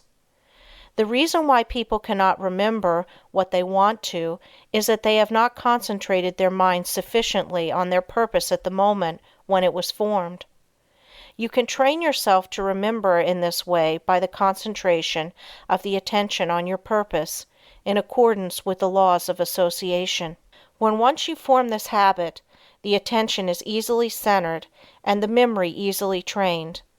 Then your memory, instead of failing you at crucial moments, becomes a valuable asset in your everyday work. Exercise in memory concentration. Select some picture, put it on a table, and then look at it for 2 minutes. Concentrate your attention on this picture, observe every detail, then shut your eyes and see how much you can recall about it. Think of what the picture represents, whether it is a good subject, whether it looks natural. Think of objects in foreground, middle ground, background, of details of color and form. Now open your eyes and hold yourself rigidly to the correction of each and every mistake. Close your eyes again and notice how much more accurate your picture is. Practice until your mental image corresponds in every particular to the original. Nature is a wonderful instructor. But there are very few who realize that when we get in touch with nature, we discover ourselves. That by listening to her voice, with that curious inner sense of ours, we learn the oneness of life and wake up to our own latent powers. Few realize that the simple act of listening and concentrating is our best interior power, for it brings us into close contact with the highest, just as our other senses bring us into touch with the coarser side of human nature. The closer we live to nature, the more developed is this sense. So-called civilization has overdeveloped our other senses at the expense of this one. Children unconsciously realize the value of concentration.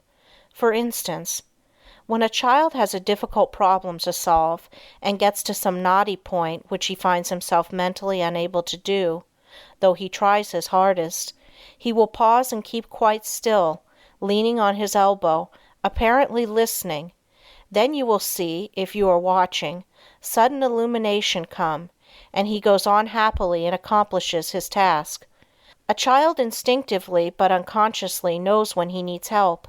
He must be quiet and concentrate. All great people concentrate and owe their success to it. A doctor thinks over the symptoms of his patient, waits, listens for the inspiration, though quite unconscious perhaps of doing so. The one who diagnoses in this way seldom makes mistakes. An author thinks his plot, holds it in his mind, and then waits, and illumination comes. If you want to be able to solve difficult problems, you must learn to do the same. Lesson 16. How concentrating can fulfill your desire. It is a spiritual law that the desire to do necessarily implies the ability to do. You have all read of Aladdin's lamp, which accomplished such wonderful things. This, of course, is only a fairy story, but it illustrates the fact that man has within him the power, if he is able to use it, to gratify his every wish. If you are unable to satisfy your deepest longings, it is time you learn how to use your God-given powers. You will soon be conscious that you have latent powers within capable, when once developed, of revealing to you priceless knowledge and unlimited possibilities of success. Man should have plenty of everything, and not merely substance to live on as so many have. All natural disease can be realized. It would be wrong for the Infinite to create wants that could not be supplied. Man's very soul is in his power to think, and it therefore is the essence of all created things. Every instinct of man leads to thought, and in every thought there is great possibility, because true thought development, when allied to those mysterious powers that perhaps transcend it, has been the cause of all the world's true progress. In the silence we become conscious of that something which transcends thought, and which uses thought as a medium for expression. Many have glimpses of that something, but few ever reach the state where the mind is steady enough to fathom these depths. Silent, concentrated thought is more potent than spoken words, for speech distracts from the focusing power of the mind by drawing more and more attention to the without. Man must learn more and more to depend on himself, to seek more for the infinite within. It is from this source alone that he ever gains the power to solve his practical difficulties. No one should give up when there is always the resources of infinity. The cause of failure is that men search in the wrong direction for success, because they are not conscious of their real powers that when used are capable of guiding them. The infinite within is foreign to those persons who go through life without developing their spiritual powers. But the infinite helps only he who helps himself. There is no such thing as a special providence.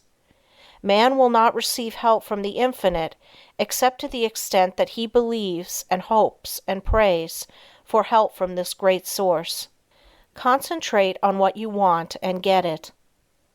The weakling is controlled by conditions. The strong man controls his conditions. You can be either the conqueror or the conquered. By the law of concentration you can achieve your heart's desire.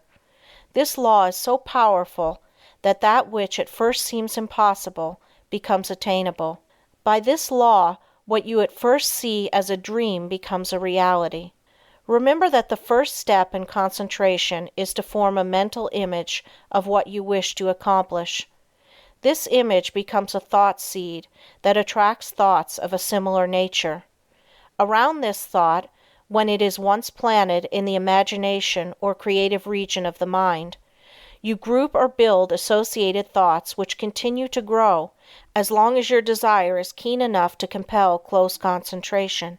Form the habit of thinking of something you wish to accomplish for 5 minutes each day. Shut every other thought out of consciousness. Be confident that you will succeed. Make up your mind that all obstacles that are in your way will be overcome and you can rise above any environment. You do this by utilizing the natural laws of the thought world, which are all powerful.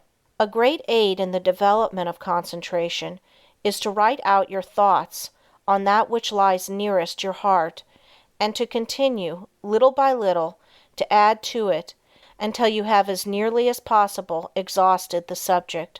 You will find that each day as you focus your forces on this thought at the center of the stream of consciousness, new plans, ideas, and methods will flash into your mind. There is a law of attraction that will help you accomplish your purpose. An advertiser, for instance, gets to thinking along a certain line. He has formed his own ideas, but he wants to know what others think. He starts out to seek ideas, and he soon finds plenty of books, plans, designs, etc. on the subject, although when he started he was not aware of their existence. The same thing is true in all lines. We can attract those things that will help us. Very often we seem to receive help in a miraculous way. It may be slow in coming, but once the silent, unseen forces are put into operation, they will bring results so long as we do our part. They are ever present and ready to aid those who care to use them. By forming a strong mental image of your desire, you plant the thought seed, which begins working in your interest, and in time, that desire, if in harmony with your higher nature, will materialize. It may seem that it would be unnecessary to caution you to concentrate only upon achievement that will be good for you and work no harm to another, but there are many who forget others and their rights in their anxiety to achieve success. All good things are possible for you to have, but only as you bring out your forces into harmony with that law that requires that we met out justice to fellow travelers as we journey along life's road. So first think over the thing wanted, and if it would be good for you to have, say, I want to do this. I am going to work to secure it. The way will be open for me. If you fully grasp the mental thought of success and hold it in the mind each day, you gradually make a pattern or mold which in time will materialize. But by all means keep free from doubt and fear, the destructive forces. Never allow these to become associated with your thoughts. At last you will create the desired conditions and receive help in many unlooked-for ways that will lift you out of the undesired environment. Life will then seem very different to you, for you will have found happiness through awakening within yourself the power to become the master of circumstances instead of their slave. To the beginner in this line of thought, some of the things stated in this book may sound strange, even absurd, but instead of condemning them, give them a trial. You will find they work out. The inventor has to work out his idea mentally before he produces it materially. The architect first sees the mental picture of the house he is to plan, and from this works out the one we see. Every object, every enterprise, must first be mentally created. I know a man that started in business with 13 cents and not a dollar's worth of credit. In 10 years he has built up a large and profitable business. He attributes his success to two things: belief that he would succeed and hard work. There were times when it did not look like he could weather the storm. He was being pressed by his creditors who considered him bankrupt. They would have taken 50 cents on the dollar for his notes and considered themselves lucky. But by keeping up a bold front, he got an extension of time when needed. When absolutely necessary for him to raise a certain sum at a certain time, he always did it. When he had heavy bills to meet, he would make up his mind that certain people that owed him would pay by a certain date, and they always did. Sometimes he would not receive their check until the last mail of the day of the extension, and I have known him to send out a check with the prospect of receiving a check from one of his customers the following day. He would have no reason other than his belief in the power of affecting the mind of another by concentration of thought for expecting that check, but rarely has he been disappointed. Just put forth the necessary concentrated effort, and you will be wonderfully helped from sources unknown to you. Remember the mystical words of Jesus, the Master: "Whatsoever thing ye desire when ye pray, pray as if ye had already received, and ye shall have." End of Lesson 16. Lesson 17. Ideals developed by concentration. Through our paltry stir and strife glows the wished ideal, and longing molds in clay what life carves in the marble real. Lowell. We often hear people spoken of as idealists.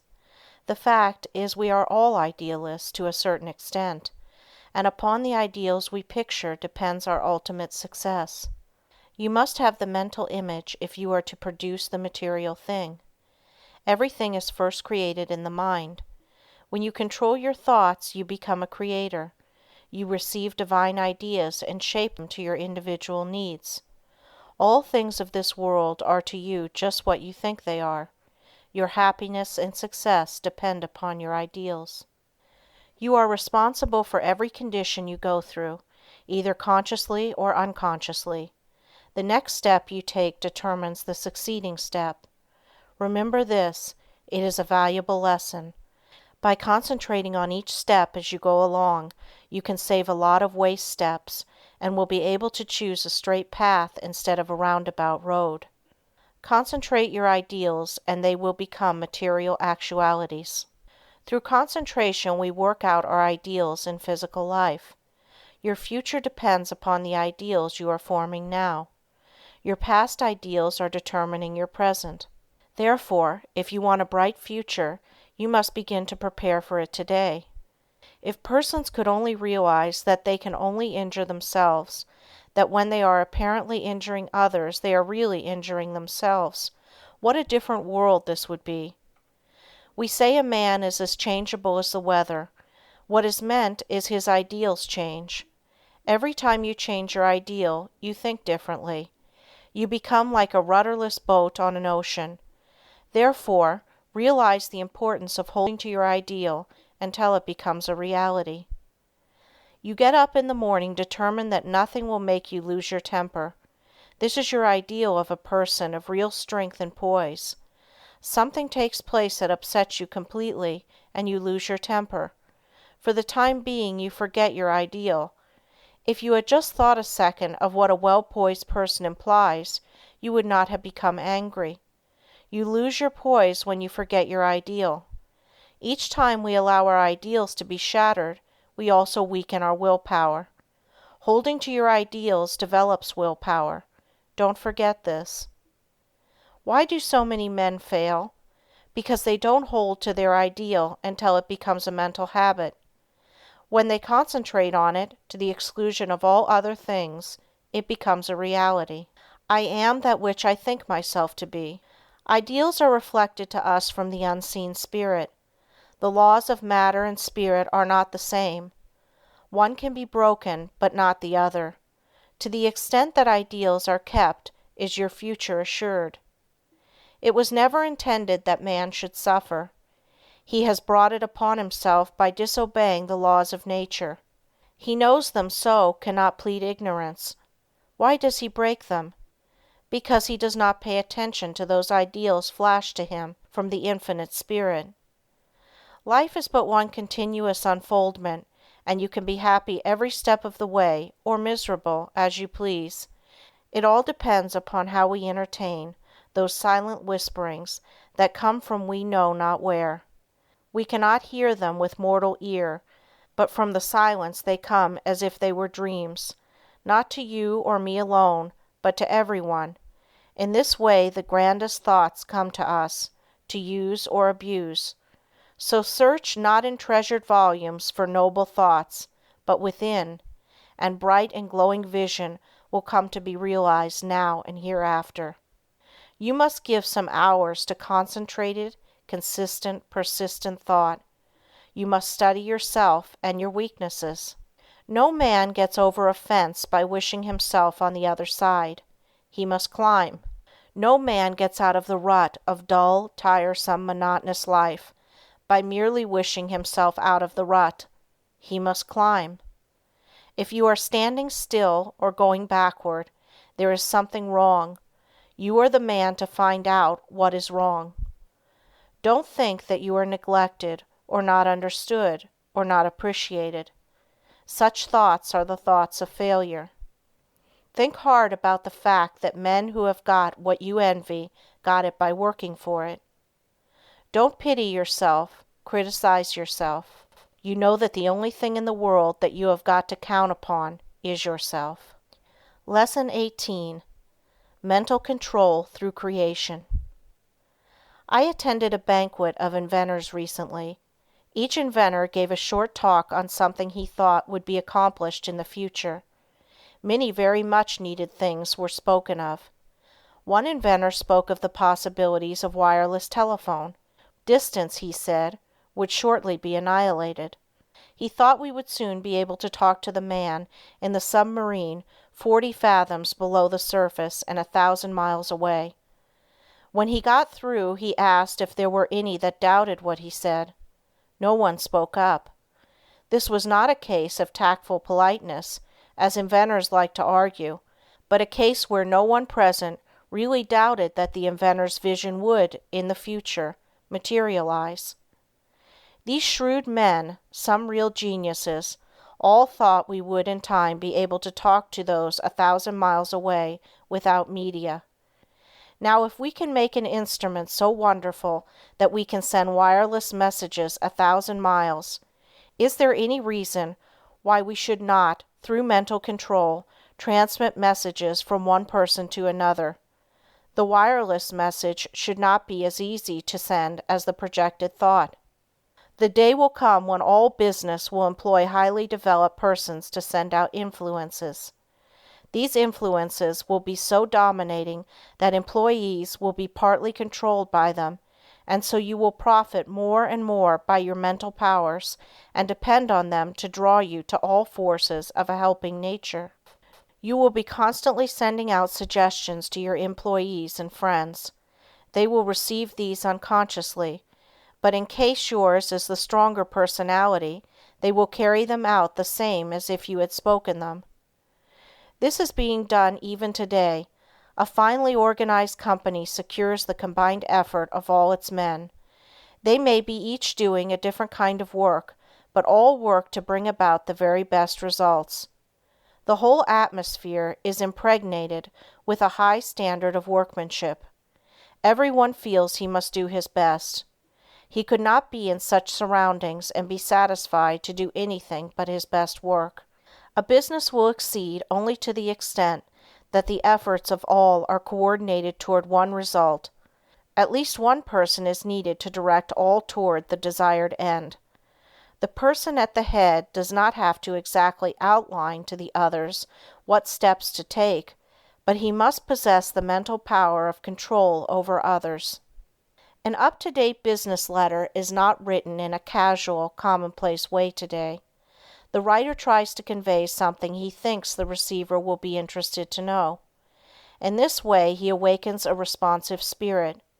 Sometimes just the addition of a word or two will change a letter of the matter-of-fact style to one that compels a response. It is not always what is actually in a letter, but the spirit which it breathes that brings the results. That intangible something that defies analysis is the projected thought of the matter that brings back the harvest that it claims. But we should not always claim success for ourselves only. If you are anxious that some friend or relative should succeed, think of this person as becoming successful. Picture him in the position you would like to see him in. If he has a weakness, desire and command that it be strengthened. Think of his shortcomings, which belong to his negative nature, as being replaced by positive qualities. Take a certain part of the day to send him thoughts of upbuilding nature. You can in this way arouse his mental powers into activity, and once aroused, they will assert themselves and claim their own. We can accomplish a great deal more than many of us are ready to believe by sending to another our direct, positive and controlling suggestions of leadership, but whether a man is a success or not is greatly determined by the way he acts on the suggestions he receives. We either advance or decline. We never stand still. Every time we accomplish something, it gives us ability to do greater things. The bigger the attempt undertaken, the greater the things accomplished in the future. As a business grows, the head of the business also has to grow. He must advance and be ever the guiding influence. By his power to control, he inspires confidence in those associated with him. Often employees are superior to their employers in some qualities, and, if they had studied, instead of neglected their development, they could have been employers of more commanding influence than those whom they serve. Through your mental power, you can generate in another enthusiasm and the spirit of success, which somehow furnishes an impetus to do something worthwhile. In concentrated mental control, there is a latent power more potent than physical force. The person becomes aware that the attitude of the mind has a power of controlling, directing, and governing other forces. He has been placed in an attitude capable of acquiring that which he desires. All of us, no matter how strong we are affected by the mental forces of our environment.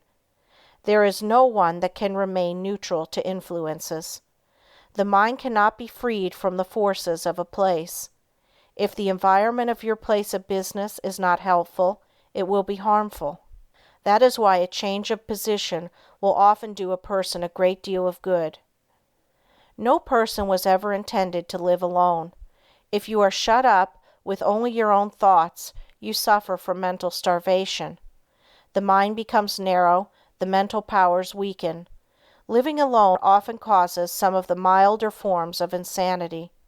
If children do not play with those their own age, but associate with only older people, they will take on the actions of the older people. The same is true of older persons if they associate with people younger than they are.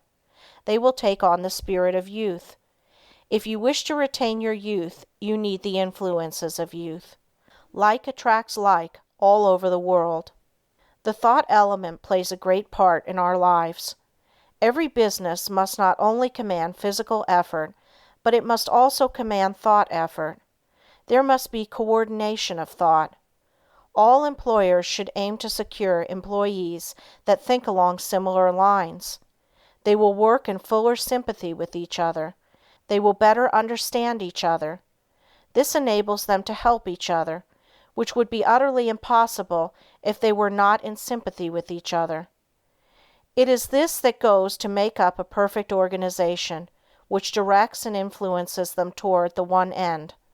Instead of each person being a separate unit, each one is like a spoke in a big wheel. Each member carries his own load, and he would not think of shirking. Anyone working in such an atmosphere could not help turning out his best work. All great leaders must be able to inspire this cooperative spirit.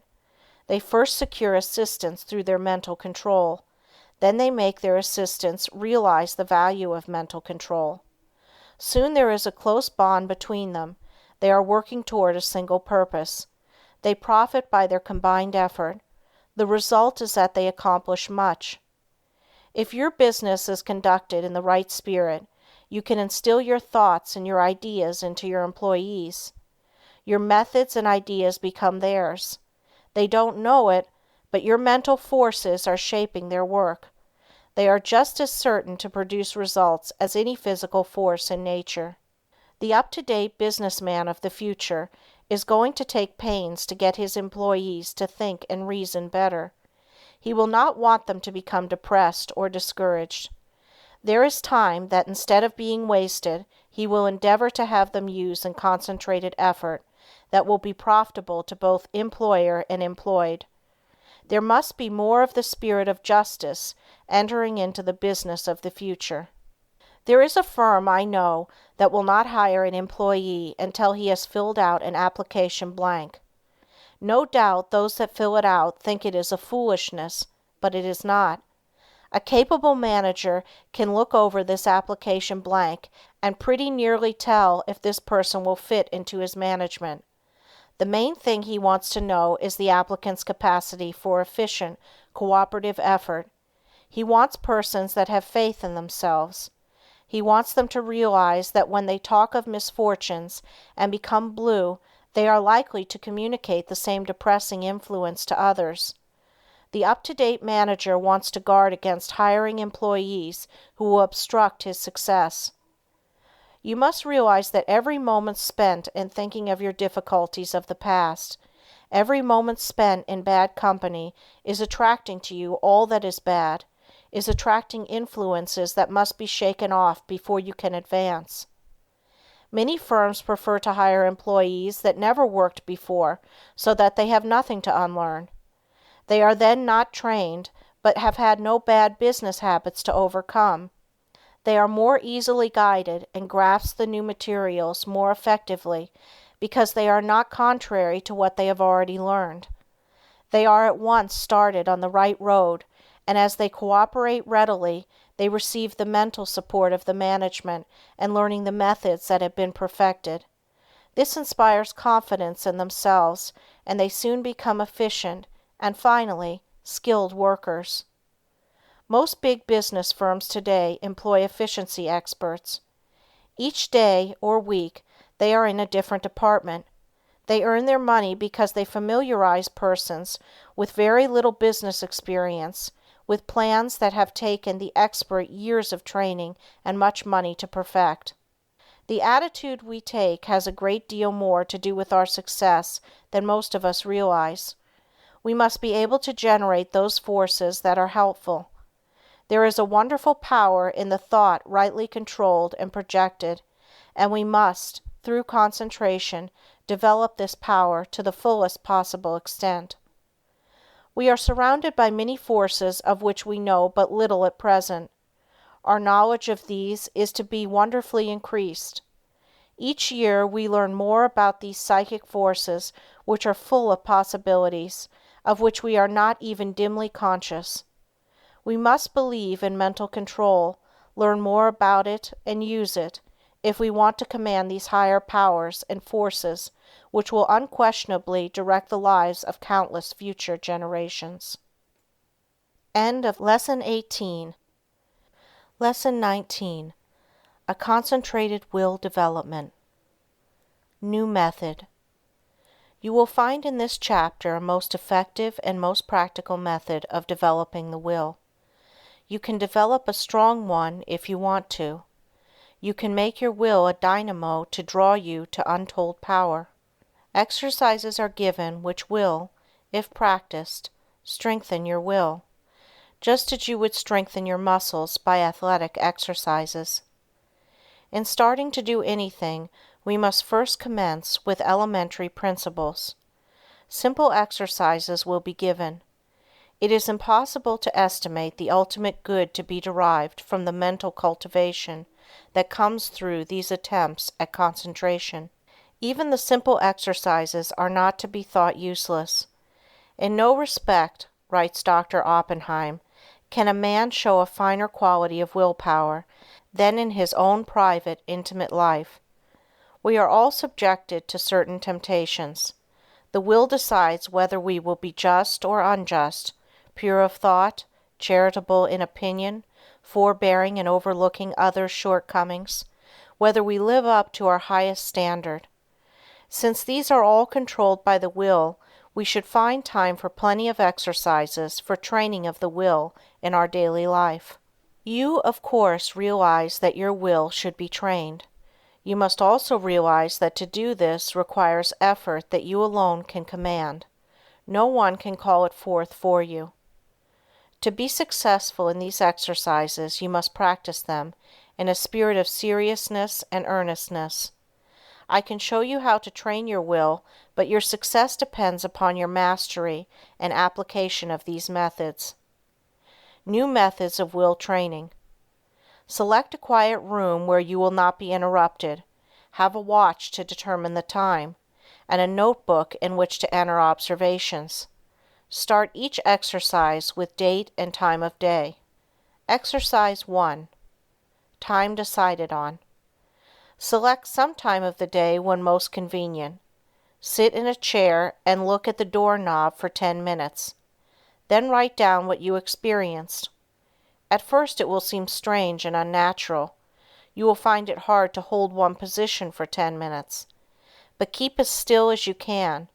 The time will seem long, for it will probably be the first time you ever sat and did nothing for 10 minutes. You will find your thoughts wandering from the doorknob, and you will wonder what there can be in this exercise. Repeat this exercise for 6 days. 10 p.m., second day. Notes. You should be able to sit quieter, and the time should pass more quickly. You will probably feel a little stronger because of gaining a better control of your will. It will brace you up as you have kept your resolution. 10 p.m., third day. Notes. It may be a little harder for you to concentrate on the doorknob, as perhaps you had a very busy day and your mind kept trying to revert to what you had been doing during the day. Keep on trying and you will finally succeed in banishing all foreign thoughts. Then you should feel a desire to gain still more control. There is a feeling of power that comes over you when you are able to carry out your will. This exercise will make you feel bigger, and it awakens a sense of nobility and manliness. You will say, I find that I can actually do what I want to, and can drive foreign thoughts out. The exercise, I can now see, is valuable. 10 p.m., fourth day. Notes. I found that I could look at the doorknob and concentrate my attention on it at once. Have overcome the tendency to move my legs. No other thoughts try to enter, as I have established the fact that I can do what I want to do and do not have to be directed. I feel that I am gaining in mental strength. I can now see the wonderful value of being the master of my own will force. I know now if I make a resolution, I will keep it. I have more self-confidence and can feel my self-control increasing. 10 p.m., fifth day. Notes. Each day I seem to increase the intensity of my concentration. I feel that I can center my attention on anything I wish. 10 p.m., sixth day. Notes. I can instantly center my whole attention on the doorknob, feel that I have thoroughly mastered this exercise, and that I am ready for another. You have practiced this exercise enough, but before you start another, I want you to write a summary of just how successful you were in controlling the flitting impulses of the mind and will. You will find that this is an excellent practice. There is nothing more beneficial to the mind than to pay close attention to its wonderful, subtle activities. Exercise 2. Secure a package of playing cards. Select some time to do the exercise. Each day at the appointed time, take the pack in one hand and then start laying them down on top of each other, just as slowly as you can, with an even motion. Try to get them as even as possible. Each card laid down should completely cover the under one. Do this exercise for 6 days. First day. Notes. Task will seem tedious and tiresome. Requires the closest concentration to make each card completely cover the preceding one. You will probably want to lay them down faster. It requires patience to lay them down so slowly, but benefit is lost if not so placed. You will find that at first your motions will be jerky and impetuous. It will require a little practice before you gain an easy control over your hands and arms. You probably have never tried to do anything in such a calm way. It will require the closest attention of your will. But you will find that you are acquiring a calmness that you never had before. You are gradually acquiring new powers. You recognize how impulsive and impetuous that you have been, and how, by using your will, you can control your temperament. Second day. Notes. You start laying the cards down slowly. You will find that by practice you can lay them down much faster. But you want to lay them down slowly, and therefore you have to watch yourself. The slow, steady movement is wearisome, but you have to conquer the desire of wanting to hurry up. Soon you will find that you can go slowly or fast at will. Third day. Notes. You still find it hard to go slowly. Your will urges you to go faster. This is especially true if you are impulsive, as the impulsive character finds it very difficult to do anything slowly and deliberately. It goes against the grain. This exercise still is tiresome, but when you do it, it braces you up mentally. You are accomplishing something you do not like to do. It teaches you how to concentrate on disagreeable tasks. Writing these notes down, you will find very helpful. Fourth day. Notes. I find that I am beginning to place the cards in a mathematical way. I find one card is not completely covering another. I am getting a little careless and must be more careful. I command my will to concentrate more. It does not seem so hard to bring it under control. Fifth day. Notes. I find that I am overcoming my jerky movements, that I can lay the cards down slowly and steadily. I feel that I am rapidly gaining more poise. I am getting better control over my will each day, and my will completely controls my movements.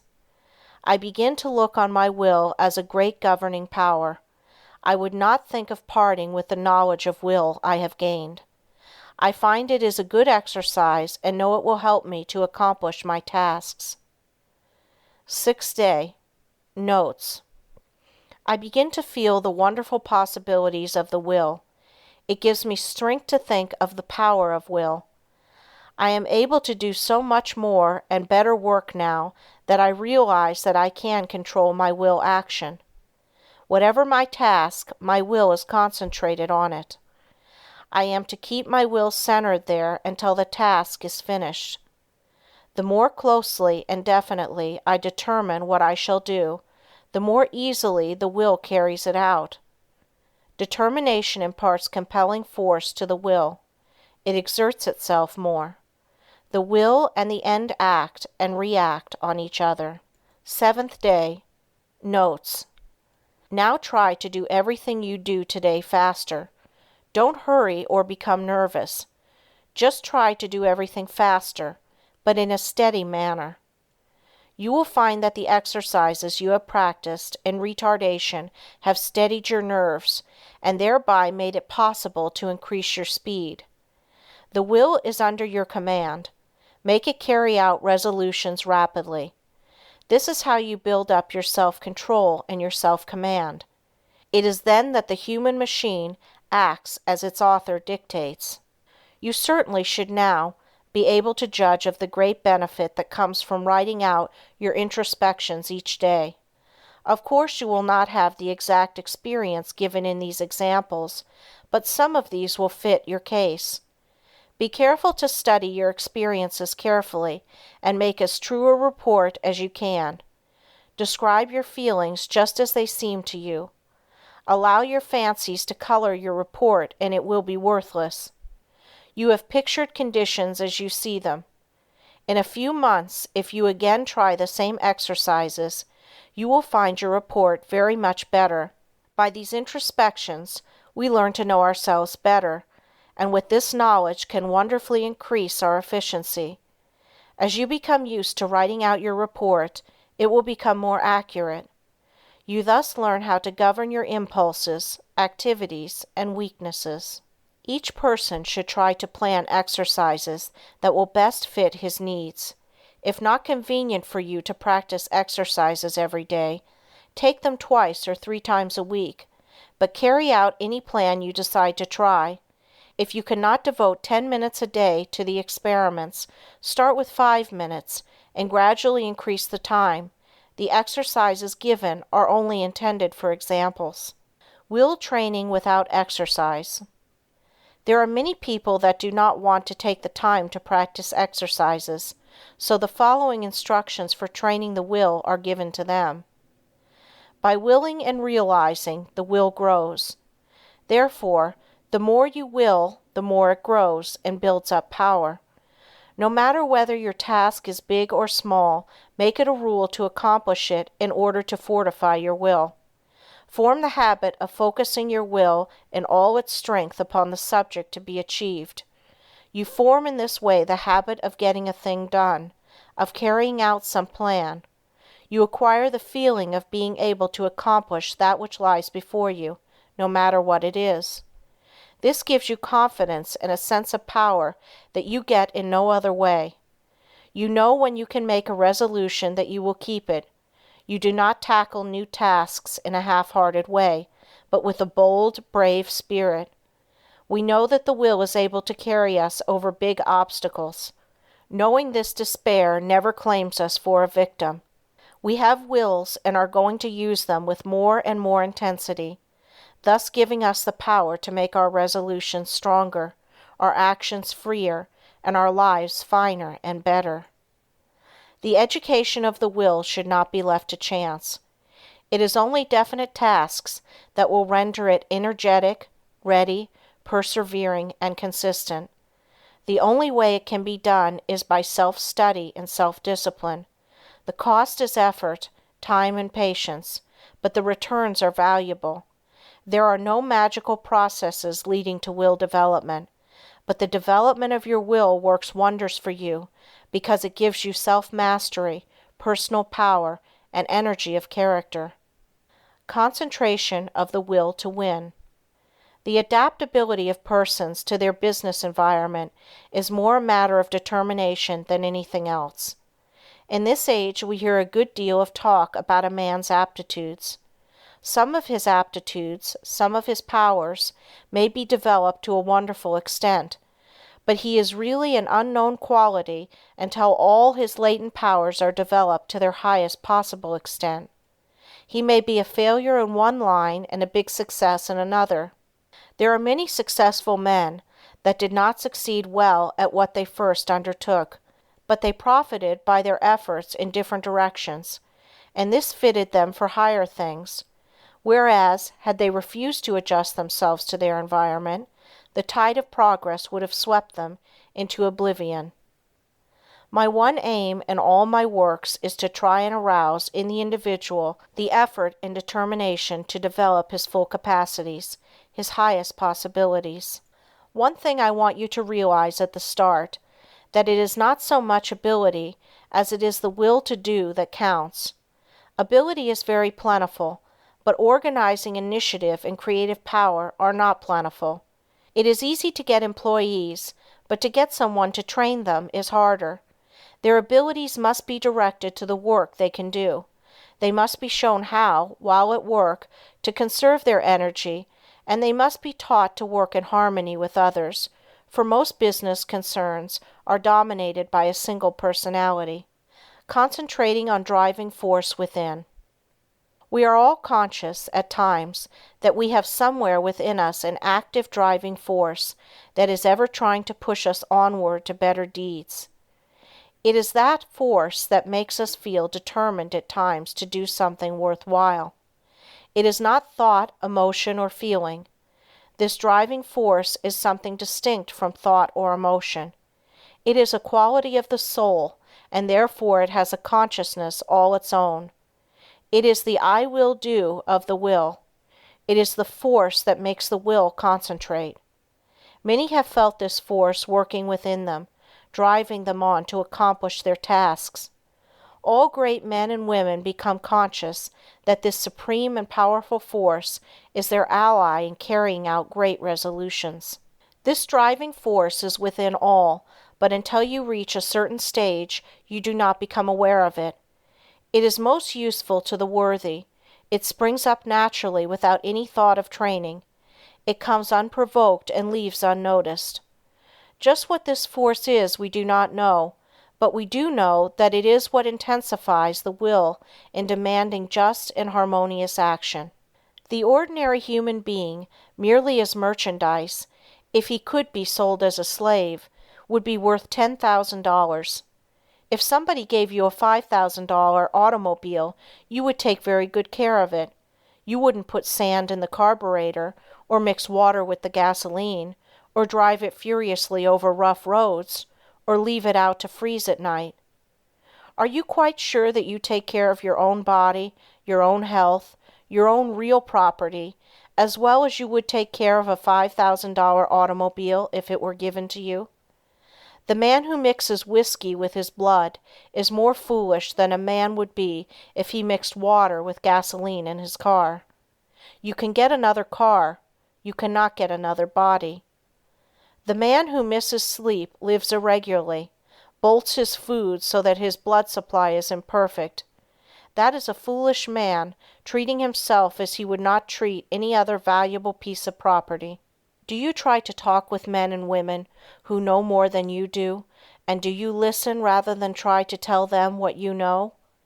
There are 100,000 men of 50 and men of 60 running along in the old rut, any one of whom could get out of it and be counted among the successful men if only the spark could be found to explode the energy within them now going to waste.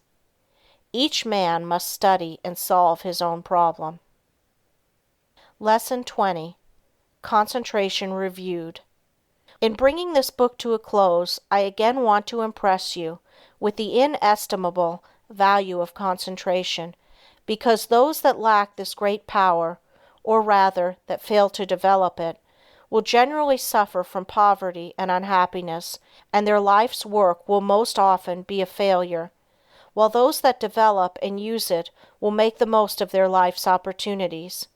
I have tried to make these lessons practical, and I am sure that many will find them so. Of course, the mere reading of them will not do you a great deal of good, but if the exercises are practiced and worked out and applied to your own individual case, you should be able to acquire the habit of concentration in such measure as to greatly improve your work and increase your happiness. But remember, the best instruction can only help you to the extent to which you put it into practice. I have found it an excellent idea to read a book through first, and then reread it, and when you come to an idea that appeals to you, stop and think about it. Then, if applicable to you, repeat it over and over, that you will be impressed by it. In this way, you can form the habit of picking out all the good things you read, and these will have a wonderful influence on your character. In this closing chapter, I want to impress you to concentrate on what you do, instead of performing most of your work unconsciously or automatically, until you have formed habits that give you the mastery of your work and your life powers and forces. Very often, the hardest part of work is thinking about it. When you get right into it, it does not seem so disagreeable. This is the experience of many when they first commence to learn how to concentrate. So never think it a difficult task, but undertake it with the I will spirit, and you will find that its acquirement will be as easy as its application will be useful. Read the life of any great man, and you will generally find that the dominant quality that made him successful was the ability to concentrate. Study those that have been failures, and you will often find that the lack of concentration was the cause. One thing at a time, and that done well, is a good rule, as I can tell. All men are not born with equal powers, but it is the way they are used that counts. Opportunity knocks at every man's door. Those that are successful hear the knock and grasp the chance. The failures believe that luck and circumstances are against them. They always blame someone else instead of themselves for their lack of success. We get what is coming to us, nothing more or less. Anything within the universe is within your grasp. Just use your latent powers and it is yours. You are aided by both visible and invisible forces when you concentrate on either to do or to be. Everyone is capable of some concentration, for without it you would be unable to say or do anything. People differ in the power to concentrate because some are unable to will, to hold the thought in mind for the required time. The amount of determination used determines who has the strongest will. No one's is stronger than yours. Think of this whenever you go against a strong opponent. Never say, I can't concentrate today. You can do it just the minute you say, I will. You can keep your thoughts from straying, just the same as you can control your arms. When once you realize this fact, you can train the will to concentrate on anything you wish. If it wanders, it is your fault. You are not utilizing your will. But don't blame it on your will and say it is weak. The will is just the same whether you act as if it were weak or as if it were strong. When you act as if your will is strong, you say, I can. When you act as if it were weak, you say, I can't. It requires the same amount of effort in each case. Some men get in the habit of thinking I can't and they fail. Others think I can and succeed. So remember, It is for you to decide whether you will join the army of I can't or I can. The big mistake with so many is that they don't realize that when they say I can't, they really say I won't try. You cannot tell what you can do until you try. Can't means you will not try. Never say you cannot concentrate, for when you do, you are really saying that you refuse to try. Whenever you feel like saying I can't, say instead, I possess all will and I can use as much as I wish.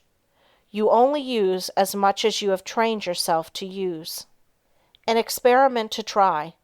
Before going to bed tonight, repeat, I am going to choose my own thoughts and to hold them as long as I choose.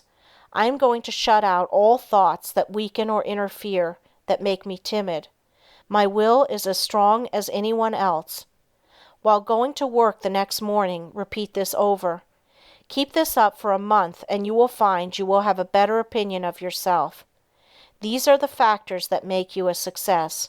Hold fast to them always. Concentration is nothing but willing to do a certain thing. All foreign thoughts can be kept out by willing that they stay out. You cannot realize your possibilities until you commence to direct your mind. You then do consciously what you have before done unconsciously. In this way you note mistakes, overcome bad habits, and perfect your conduct. You have at times been in a position that required courage, and you were surprised at the amount you showed. Now when once you arouse yourself, you have this courage all the time, and it is not necessary to have a special occasion reveal it to you. My object in so strongly impressing this on your mind is to make you aware that the same courage, the same determination that you show at certain exceptional times, you have at your command at all times. It is a part of your vast resources. Use it often and well in working out the highest destiny of which you are capable. Final concentration instruction. You now realize that, in order to make your life worthy, useful, and happy, you must concentrate. A number of exercises and all the needed instruction has been given. It now remains for you to form the highest ideal that you can in the present and live up to that ideal and try to raise it. Don't waste your time in foolish reading. Select something that is inspiring, that you may become in rapport with those that think thoughts that are worthwhile. Their enthusiasm will inspire and enlighten you. Read slowly and concentrate on what you are reading. Let your spirit and the spirit of the author commune, and you will then sense what is between the lines, those great things which words cannot express. Pay constant attention to one and one thing only for a given time, and you will soon be able to concentrate. Hang on to that thought ceaselessly until you have attained your object. When you work, let your mind dwell steadily on your task. Think before you speak, and direct your conversation to the subject under discussion. Do not ramble. Talk slowly, steadily, and connectedly. Never form the hurry habit, but be deliberate in all you do. Assume static attributes without moving a finger or an eyelid, or any part of your body. Read books that treat of but one continuous subject. Read long articles and recall the thread of the argument. Associate yourself with people who are steady, patient, and tireless in their thought, action, and work. See how long you can sit still and think on one subject without interruption. Concentrating on the higher self. Father Time keeps going on and on. Every day he rolls around means one less day for you on this planet. Most of us only try to master the external conditions of this world. We think our success and happiness depends on us doing so. These are of course important, and I don't want you to think they are not, but I want you to realize that when death comes, only those inherent and acquired qualities and conditions within the mentality, your character, conduct, and soul growth will go with you. If these are what they should be, you need not be afraid of not being successful and happy, for with these qualities you can mold external materials and conditions. Study yourself. Find your strong points and make them stronger, as well as your weak ones and strengthen them. Study yourself carefully, and you will see yourself as you really are. The secret of accomplishment is concentration, or the art of turning all your power upon just one point at a time. If you have studied yourself carefully, you should have a good line on yourself, and you should be able to make the proper interior readjustments. Remember first, last, and always, right thinking and right living necessarily results in happiness, and it is therefore within your power to obtain happiness. Anyone that is not happy does not claim their birthright. Keep in mind that someday you are going to leave this world, and think of what you will take with you. This will assist you to concentrate on the higher forces. Now start from this minute to act according to the advice of the higher self in everything you do. If you do, its ever harmonious forces will necessarily ensure to you a successful fulfillment of all your life purposes. Whenever you feel tempted to disobey your higher promptings, hold the thought, my higher self ensures to me the happiness of doing that which best answers my true relations to all others. You possess latent talents that when developed and utilized are of assistance to you and others. But if you do not properly use them, you shirk your duty, and you will be the loser and sufferer from the consequences. Others will also be worse off if you do not fulfill your obligations. When you have aroused into activity your thought powers, you will realize the wonderful value of these principles in helping you to carry out your plans. The right in the end must prevail. You can assist in the working out of the great plan of the universe and thereby gain the reward, or you can work against the great plan and suffer the consequences. The all-consuming fires are gradually purifying all discordant elements. If you choose to work contrary to the law, you will burn in its crucible, so I want you to learn to concentrate intelligently on becoming in harmony with your higher self. Hold the thought, I will live for my best. I seek wisdom, self-knowledge, happiness, and power to help others. I act from the higher self. Therefore, only the best can come to me. The more we become conscious of the presence of the higher self, the more we should try to become a true representative of the human soul in all its wholeness and holiness, instead of wasting our time dwelling on some trifling external quality or defect. We should try to secure a true conception of what we really are, so as not to overvalue the external furnishings. You will then not surrender your dignity or self-respect when others ignorantly make a display of material things to show off. Only the person that realizes that he is a permanent being knows what the true self is. End of The Power of Concentration by Theron Q. Dumont.